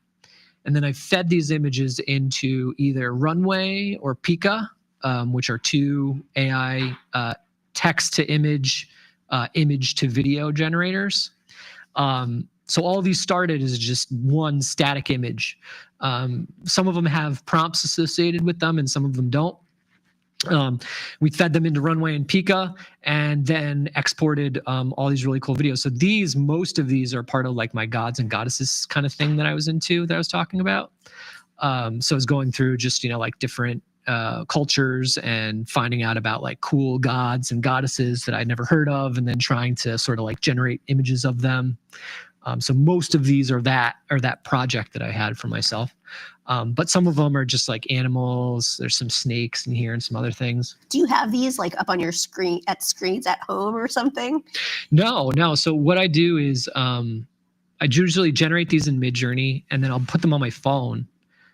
So I have like all of these images on my phone, and then I'll use usually the mobile interface of Runway or Pika, which are, like I said, text to video, image to video generators. And I will use just like their mobile, interfaces to upload photos and then get these back. So Nick Hansen actually made this video for me yesterday. I just sent him I was like, hey man, I have like, I don't know, 60 videos or 70 videos. Can you put them all together for me in some kind of a compilation? So he was super nice enough to Yep, another Nick Hansen shout out. Just keep super helpful, because this would have taken me forever to figure out. But he thought of a really good idea of like throwing them, like 3 up at once and kind of having a gap between them. Because I was like, well, they're taller than they are wide. I don't really know how to show them. But he came up with a really good solution. So I love them. I think, they're really cool. Fun. And like I said, not a ton of practical application here yet. I have a social media that I throw these up on sometimes, but the idea being is, really just kind of experimenting with sort of the idea of where, image generation is going. So you know how I like to think about the world that we actually live in as opposed to just the digital one, thinking about both. So these, to me, I mean, I think about an application of like a hotel lobby where you could create Oh yeah, really you could definitely cool, do. Yeah, you could create sort of really images cool visuals. They have a lot of these companies have internal like contests and things like that. So I know Pika and I know Runway specifically has them where they'll have they'll announce like a subject for a contest. They'll be like, this week's subject is snails and wings, and then they'll be like, okay, everybody go. And, you can create videos based on these subjects, kind of edit them together however you want, and then submit them. And then they kind of like show them off. They have like a little show where they show off all the videos and stuff. I've never taken it that far. Generally, a lot of the images that I generate, I just kind of throw in. Sometimes I'll add a prompt and let it run and just kind of see what happens. Sometimes I have a specific vision and I'll try to execute on it. But like I said, the practical application for something like this, at least in terms of marketing, is a little less so. But they're still very fun to generate. They're very compelling. I think it shows kind of what the future of AI is going to be. Creativity. I mean, just for creativity's sake. Well, right. I mean, to me, this is no different than sitting around with a pen and a pencil and just exploring my imagination one way or exploring it another way, right? That's like, it doesn't matter to me if I'm like drawing on a piece of paper or sitting here doing this. Like the creative flow is still happening, right? That's right. So, in this way, but I think it's the way that people choose to use these things. Yeah. It's like when somebody posts this online and tries to misrepresent the reality of the situation. Like, I made this. Yeah, you did, but you didn't. Like, you made it, but you had a lot of help. And I think it's when people are assuming that people are trying to take credit for this. Like, I made this. It was me, only me. It's like you're standing on the shoulders of giants already in order to do this. That's very true. And, you're utilizing this tool set. So, like, yes, your creativity is involved. And I would say, if somebody asked me, I would say I'm a collaborator. Like, I collaborate with MidJourney, right? Like, we're friends, we're buddies, we talk, we make stuff together. Yeah. But like, I would never claim ownership over something that I've made. Like, I wouldn't say that I own these things. I would say, like, maybe it came from me, it birthed from me, but like, you don't own your kids, like no, they're their own individuals in the same way. Like this is its own thing now. Like it might have come from my brain and these tools, but like now it's just its own thing. You know, it just exists in the universe. But I would never put it on a portfolio website and claim like I make this. You know, I would say, here's this cool thing that I made, or, you know, but I wouldn't try to take artistic credit for it, I guess is the difference. I would take creative credit in the fact that like these ideas are mine. You know, that's a very interesting thing you just said. I think, you know, when I look on LinkedIn, which I hang out on a lot, I'll see people posting their, you know, explorations and experiments, and they may be using a workflow of like 3 to 5 tools. Oh yeah. Yep. Right. And multiple tools. Yeah. Yep. And so I think it's interesting that, and they're giving credit to the tools. They're saying, you know, I did this with all these tools and here was my workflow. But there is such an amount of creativity involved that comes out of your head. Well, you can't, you know, you wouldn't have this without tool. that direction. Right. You need the human input, because the tools would be nothing without the human input. So I feel like that's important to not discount anybody's input. You know, like whatever prompt you come up with, however you decide to craft whatever you're going to say, like that's human, that's you, and that's your, you know, contribution to this overall piece. But, you know, I didn't sit down and draw these faces or come up with these visual aesthetics in the same way as I would if I was sitting at a desk with a piece of paper and a pencil. You know, but the creativity is still there. That's right. The flow, the creative flow and thought is still there. This just lets me do it 10 times faster and explore an idea before it's even generated in my head, you know? So I can see sometimes if this is even a road worth going down, right?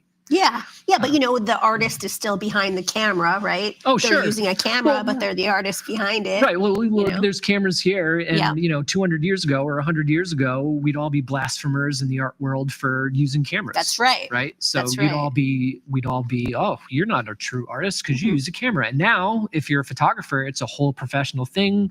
We look at you as just as much of a professional as anybody else who does traditional art or who's a painter or anything like that. Right. So I feel like this is going to have a place. I don't know exactly what that place is going to be. We've talked about, you know, like prompt artists or prompt crafters or something like that. I assume that's going to be a job someday if it's not already. It is. You know, like I just mean like full time, like all you do is write prompts, like whether that's today or tomorrow or next week. I assume that that's going to be somebody's real job. I know that there's a whole community around prompt sharing and prompt crafting. Don't buy prompts. No. If somebody's on there on a website and they're like, oh, we're selling you a prompt, but don't buy prompts. Just hang out on the server, talk to people. But it's just a combination of words. And literally all you're buying is a formula to talk to the bot. But if you just talk to it long enough, you'll figure it out. One of the things that I think I didn't realize when I started this whole process is you see like, you know, these images that I'm creating and you think like, oh, I'm just going to put in a prompt and I'm going to get a beautiful image like this. Like sometimes yes, sometimes no. You know, for every one image that you see here, there's probably 1,000 that you don't. So like my personal MidJourney conversation is incredibly long with probably 1 million messages in it of just back and forth and back and forth and back and forth and back and forth until you find one thing that you're like, wow, this is really great. You know, sometimes you hit gold immediately, right? Like sometimes you put in a prompt and for whatever reason you got it 100% right and you get a beautiful image and, you know, you can edit it in Photoshop and take it further, or, you know, you can just post it to social or whatever. And sometimes it takes a tremendous amount of effort if you have a vision to try to, you know, wrangle the bot into an area where you're comfortable talking to it and getting results, right? Like, and what I mean by that is like, you know, changing out words in a prompt and like, you know, starting with small bits of a prompt and getting something and then going like, okay, that's a good place to start, but now I'm going to replace this word with this word, or I'm going to change the word from, you know, vibrant to whimsical, or, you know, I don't like vibrant because it does this, so I'm going to change that. And by having that back and forth and back and forth and back and forth and back and forth and back and forth, after a while, you really start to understand a little more about when I put in this command or this word, or I reference a color as an example. I don't know if I mentioned this before, but MidJourney is like really hardcore loves colors. So if you say like pink or green, like MidJourney is like everything is like it just hangs on that. It loves it, right? So, you know, if you use those types of things in your commands, you'll start to realize that like, wow, you can really start to collaborate with the tool by controlling its output and really starting to like drive where the output is going and have an idea of like, I know exactly what to expect now because I've talked to this long enough that when I put this prompt in, I'm going to know pretty much what I'm going to get without too many variations, right? And sometimes there is a ton of variation. Sometimes there isn't.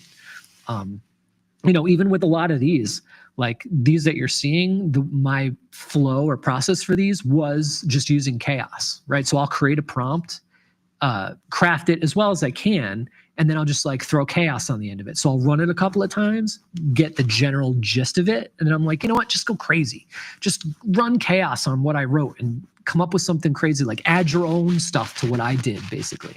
And so some of these that you're seeing now are me just saying like, here's the basic prompt, and then dial the chaos up and let MidJourney go nuts and give me something unexpected maybe I didn't see. Or, because I like the idea of having something in my head that I'm shooting for, but also allowing the tool to, add more or yes and me if you're an improv cool. person, like yes and that type of thing is really fun because then you can get building of ideas or better ideas. So like I said, these are all 3 to 10 seconds. There are free previews for some of these tools. So for Pika.art specifically, I think you can generate like 2 free images a day using like the 1.5 version. So if you're interested or if you have images, you can go to Pika.art and upload some of your images and get some free generations just to kind of see what they look like, which is pretty cool. They'll be watermarked, and there's actually probably some watermarks in here if you watch long enough before I paid for the tool. Yeah, there's one right there. So it's definitely fun to experiment with. And I would definitely suggest if you do generate static images, definitely try to take it a step further and see if you can, add some motion to it. Like I said, the practical application is a little bit different. We're still waiting for, what was the most recent? Google has a new AI video. Gemini? Oh, that. I can't think of the name of it off the top of my head, but there are a couple of really, really, really compelling video tools that are right on the horizon that are going to blow. Like this stuff is going to be kid play from the stuff that's coming out now, even just from text, but also with images. So you're going to see a big boom in AI, better AI video fairly quickly. I told you I've been using this one, Dream Machine, which is Luma Labs, and I uploaded just imagery and kind of gave it a prompt. And I was pretty surprised how it's incredibly surprising how well the algorithms are at interpreting the static image and adding motion. Some more than others, but like this woman with her hands up in the original image, like there's no hands in the original image. Like the original image is just like her from her shoulders up, and that whole like sequence of like her hands coming in and the magic orb thing, like that's runway that I prompted it, but I didn't like, there weren't hands in the original image for it to reference. So all of that extra data, like I don't know where it came from, but it knew to add it. So it's pretty interesting. Did I see a couple questions? Oh, yeah, I was just curious what the prompts for the video piece of it are. Are they comparable to Yeah, they're very comparable. Yep. So I don't have Runway open. We could probably open it and sign in, but I don't even know if I have login info on the top of my head.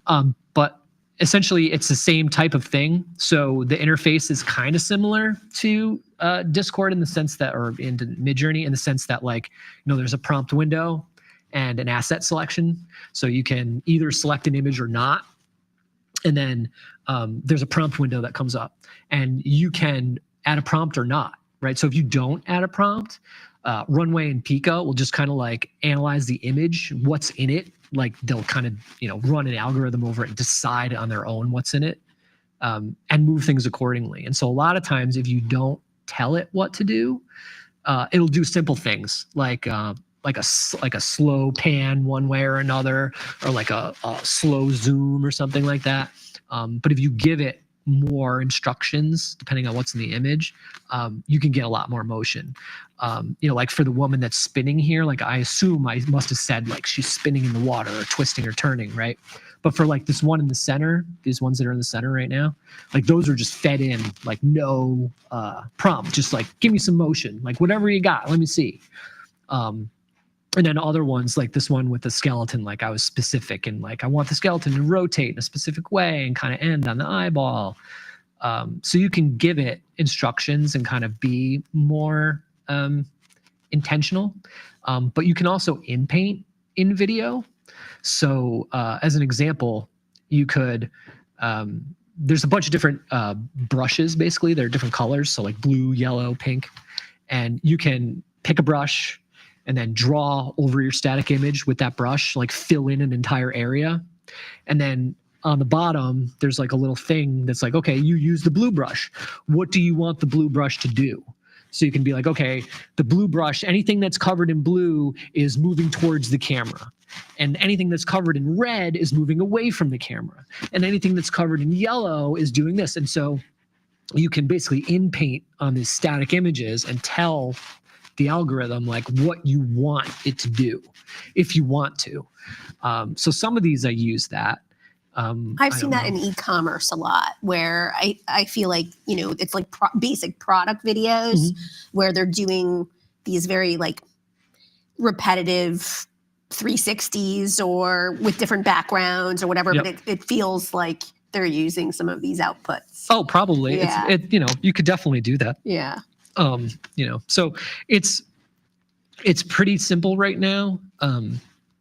Interacting with it is simple, but just like MidJourney, all of these things are, you know, the complexity comes with you as you get involved with the tool and you start exploring it. You're like, oh, can I do this? Can I do that? Can I do this? Can I do that? And the answer is generally yes, but there's a learning curve and there's a whole bunch of tools that you have to learn on how to do it. But there's a lot of freedom here. So you can take it and be as simple as like, you know, give me a bird that's made out of bananas, right? Or, you know, you could craft a very hyper-specific prompt, you know, because you had something in your mind. How about like upsampling video? Because like I saw you talk about upsampling it still, but like say you have like a DV tape or something, or like something. Could you upscale it? Probably, although I'm not sure we have the tools commercially available yet. I'm not aware. I'm sure somebody online is like, oh my God. But I'm not aware of any commercially available tool for upscaling AI or upscaling video via AI. There probably is, but I'm not in the motion department. Where's Nick Hansen when you need him? I He would know. probably know. One more time. But they, you know, the tools are definitely going to be available if they're not already available. Yeah. I mean, there's just new releases like every week, every day, you know. Well, and So crazy. it's easier to do it with an image. You know, you can. There are video upscaling tools out there now that exist that are without AI, but I'm sure that they are incorporating AI to be able to make video output bigger, especially with like legacy video. You know, if you've got a piece of video that you don't have the editable files for, or something really old. Is that what you're thinking, Brendan? Well, it's just there's a lot of applications. Yeah. For sure. Yeah. Right. Yeah, for sure. exactly. Right. I mean, you know, a great example is like if you're, you know, one of the things I could think of is like, if, you know, you've run a church or something like that. You've got an old video, you know, from, you know, 20 years ago or something, and you want to show it again. You know, can you upscale it? Can you make it better? Can you, you know, like, yeah, probably. But I think with audio, you remaster, you can, you know, upscale audio. So I would imagine, you know, I'm unaware of the AI visual or video tools that would be involved in upscaling video, but I'm assuming that they do exist. Another question Based behind on all Brendan. this stuff. Do it. Could you take a transparent PNG and create like a background or an environment for it to kind of interact in? Probably, but I've I don't seen it in know. e-commerce, but I don't know. Don't know that you could use the PNG in your reference material. You might, like, you could. You probably have to use Photoshop, right? At least in part. But the way that I think I would do it, I'd probably look at the PNG that I have, like reference it, looking at it, you know, and then I would try to generate an image without it that would fit it. Do you know what I'm saying? You know what I'm saying? Like if it's, let's say it's a person and they're standing in a room, you know, I would try to generate a background that would fit the person, meaning like I would try to set the camera up in a way to where that would, however that person was shot originally, you know, if we're shooting them like this or whatever their angle is, I would try to get that first within the image, because once you get that, you could easily like then take your transparent PNG, throw it on top, bring it into Photoshop, you know, make a quick color selection or edit and be done with it that way. But the MidJourney tool, it's loosey-goosey with its input on purpose. I think it's because it wants to like kind of protect people, meaning like, you know, if like, let's say you wanted to include a picture of yourself in something, and MidJourney would, if you included a picture of yourself and you fed it into the system, it would pick a person that looked kind of like you or generate a person that looked kind of like you, but it probably wouldn't be you. And that's purposeful, like through the design of the system. But if you use something like Stable Diffusion and you trained it and you downloaded it on your own computer, you could generate like pictures of yourself all day long and, you know, more custom in that way. But if I was going to, like, MidJourney doesn't generate PNGs. And I've asked this question multiple times to David, who's the owner operator of MidJourney, if we're ever going to get PNGs, because I would love to have transparency, but it's not anything that they're working on currently. But it is something that I ask like every single time they have like a, hey, come on up and talk. Does anybody have anything they want to ask? I'm just like, yeah, PNGs, where are they? But they're already working on, you know, things like generating 3D models from text prompts. Something that you'd be able to like download and then immediately put into like Maya or another like 3D program to just begin modeling it more further. So I don't know if they skipped that step because they found that there's more ground to cover. But I would love transparency support within the tools, but so far there isn't any. So that's unfortunate. But to answer your question again, yes, I would generate the image in MidJourney, but I would try to use the person as a reference point. You know what I mean? But you probably couldn't like reference it in a way where you'd be able to get, you know, like a perfect background for a person without further adjustments in like Photoshop or something. I don't know if we actually looked at this. I just remembered that I generated it. But we were creating a giant peanut monster attacking New York City. That's not too bad, but we can rerun it. Planners needs that. Does anybody else have questions you want to ask me, or does anybody have prompts they want to generate? That could be fun. Could you use MidJourney to assist with like 3D printing and things like that, just to get ideas and kind of generate absolutely items for 3D printing, as that's an up and coming aspect in technology? Yep, I think so. I don't think you'd be able to get, you know, the hyper details that you need in terms of like measurements and sizes and, you know, all of the necessary elements that, because I'm somewhat familiar with 3D printing, but I know that there's like certain shapes that are really, really difficult to make, et cetera, et cetera. I don't know if MidJourney would take any of that stuff into consideration, but if you were just like, I want to just like play games and like wild out on, you know, what I could make in a program, like, yeah, totally. You know, you could, especially if you had ideas or if you had, you know, like I want to make a specific object. GPT too does stuff with 3D, you know, 3D applications and 3D modeling, and, you know, like you can upload things and have it spit stuff back. Right. Well, and that's the thing is if you used another tool, like you weren't in MidJourney, but you're using something like OpenAI and some of these other things that have a little more like coherence when it comes to like mathematical things. Yeah. That might be. That's where I would go. Well, I would go for that for like measurements and things. But if I was just going to go like, what, like I need to make a flower in 3D, like I want to make a 3D flower. Like I would definitely like play around in MidJourney first to kind of like, just see like what kind of aesthetics could I get? What types of flowers could I make? You know, you could do that with a Google search as well. But I think, you know, like there's no reason you couldn't like, you know, like load up a program like this and then do a, you know, put in some prompts and generate a bunch of flowers, or, you know, maybe even asking it like, hey, do it as a 3D model to generate something. And it could definitely do that. And even if you don't get because you probably would never be able to just get like, here's printing instructions, right? But you would be able to go like, okay, like now I know exactly how I want to model this thing in whatever, software I'm using, or I know like what type of flower that I want to get now, or, the aesthetic of the object that I'm trying to create. Yes, definitely.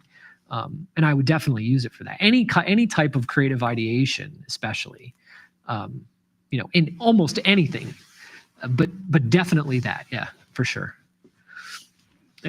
10 minutes. Anybody else? Or do we just want to like generate cool stuff, or like what? Ask me some cool stuff. I'm here. Let's do this. I'm gonna come up with some cool prompts. So if we have 10 minutes, let's go back to our presentation. Let's close this out. You guys have been fun. I hope the people online have enjoyed this. Okay, so MidJourney. We talked about versions. Wow, that image looks terrible. MidJourney is routinely releasing new model versions to improve the efficiency, coherency, and quality of the model. Latest model is v6.1.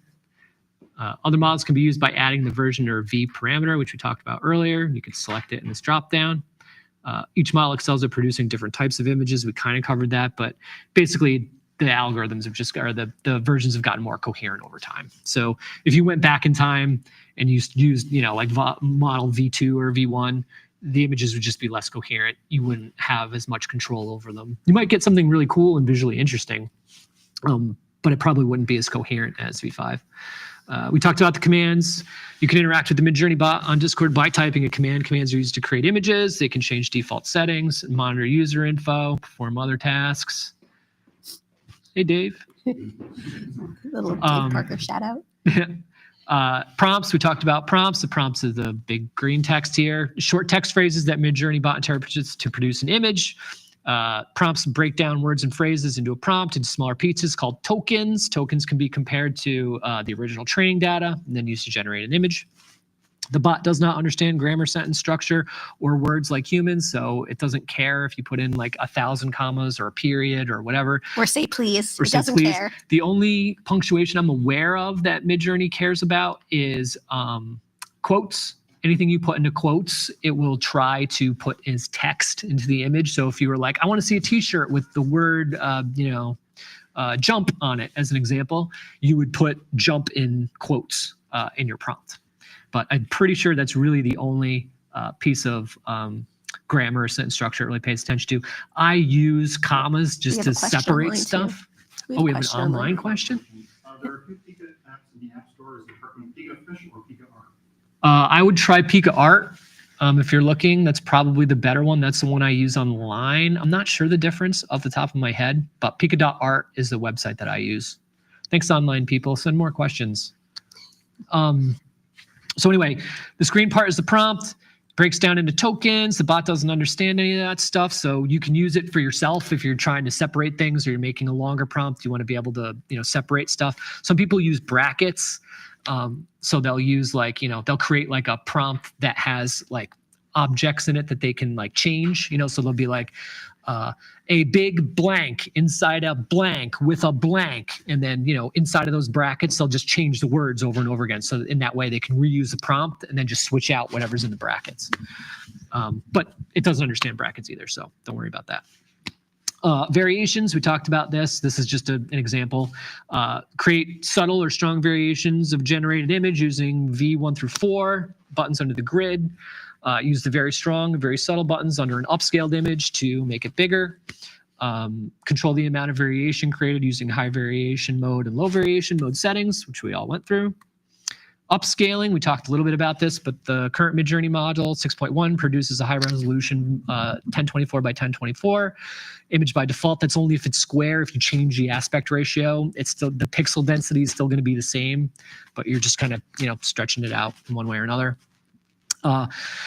When you use the latest MidJourney models, the upscale buttons under each image will separate the image from the grid. So it won't actually make it any bigger. It just separates it from the grid. You actually have to use the upscale buttons to then make it bigger, or use another tool. Upscale subtle option doubles the size of the images and keeps the details very similar to the original. Creative doubles the size but adds some new details to the image. Parameters, we talked about those. Those are the ones in green here at the end of the image or at the end of the prompt. They're added to prompt to change how an image generates. You can change the image aspect ratios. We can switch between MidJourney version models and more. They're always added to the end, so don't put them at the beginning. And you can add multiple parameters to each prompt. You can have as many as you want. You just can't have the same one twice. So you can do aspect ratio, chaos, weird, stylize, all these things all on the end of one prompt if you want to. Advanced stuff. We talked a little bit about some of the advanced stuff. We zoomed it. We didn't do any of this that we did. We did panning and zooming, and we did some remix stuff. We didn't do any multi-prompts. We did one image prompt with me. That was pretty fun. But all advanced things that we covered. Here's some more fun images. What do we take away today? We took away AI is transforming how brands engage and resonate with their audience and creatives. We explore imaginative thinking and we expand human creativity. We're also advancing technological boundaries, innovative experimentation, and what else did we learn? Stable diffusion is cake, automated image generation, improved image quality, increased image variety, creative conception, rapid ideation, production ready, and some AI image basics. QR codes, these go to our over at AI. These are generated, can't think of the name of the program off the top of my head. If anybody wants to know what it is, you can ask us. But this creates a QR code using AI with a text prompt. So you can include a link, you can include a prompt, text prompt, and you can include, I don't think you can actually upload an image. And the system will generate basically cool QR codes that you can include almost like art. Yeah. So there's a link to our link tree. That's where the Presentation will be, right? it hopefully will Yeah. be after this. It's probably not up there right now, but it will be. Here's another QR code for I all like of you that who one. want to scan. I just think these are really cool. Sometimes they work and sometimes they don't. Veritasium recently released a video on QR codes and how they work, which is really cool. Mhm. If anybody hasn't seen that, you should check that out. But it talks about how they work and why they work, which leads me into this, which is pretty cool because it's actually still hiding all the necessary data within this image Yeah, it's to really cool. house the link and any other information that you can put in a QR code. So really, really cool. Oh, I think we have one more We've got question. another question from Paul. Have you worked with or seen AI used to extend video clips? To extend video clips. Not our own, but yes. So when we generate video in AI, let's say we generate it from an image, right? Those images, those videos, once they're generated, whether they're text prompted or not, can be extended almost endlessly. So if I create a clip, and that clip is 10 seconds long, I could easily use Runway to then add another 10, 15 seconds to that clip. Could I do it in real life? I'm not sure. Maybe. If I had a real clip and I fed it into Runway, I could probably generate some more of that clip or something close to it if I needed to extend it for sure. I don't know how great it would be, but I know that it's possible. And with the newer tools that are on the horizon, I think, yeah, for sure, that stuff's definitely going to be doable. I don't know how great it's going to be depending on what's in the clip. If it's something simple, probably be a lot easier. But if it's like an animal or, a lot of movement, it might be a little more difficult, but definitely doable. And now you're unstoppable. What a great way to close it out. Does anybody else have any questions online or here or want to chat more about AI or see more cool images generated before we close out? I think we're good. So I think, if anybody wants to reach out to us, we're very reachable. Both Jeremy and I are easily findable on LinkedIn or through Over It or socials, etc. So, please do reach out if you have questions or Yeah, absolutely. We anything love else. talking about this stuff. For sure. And thanks for joining. Thanks for coming. Thanks, everybody. That was fun. Yeah, thanks for making it Thanks out for in the coming. cold. Yeah, thanks for coming out.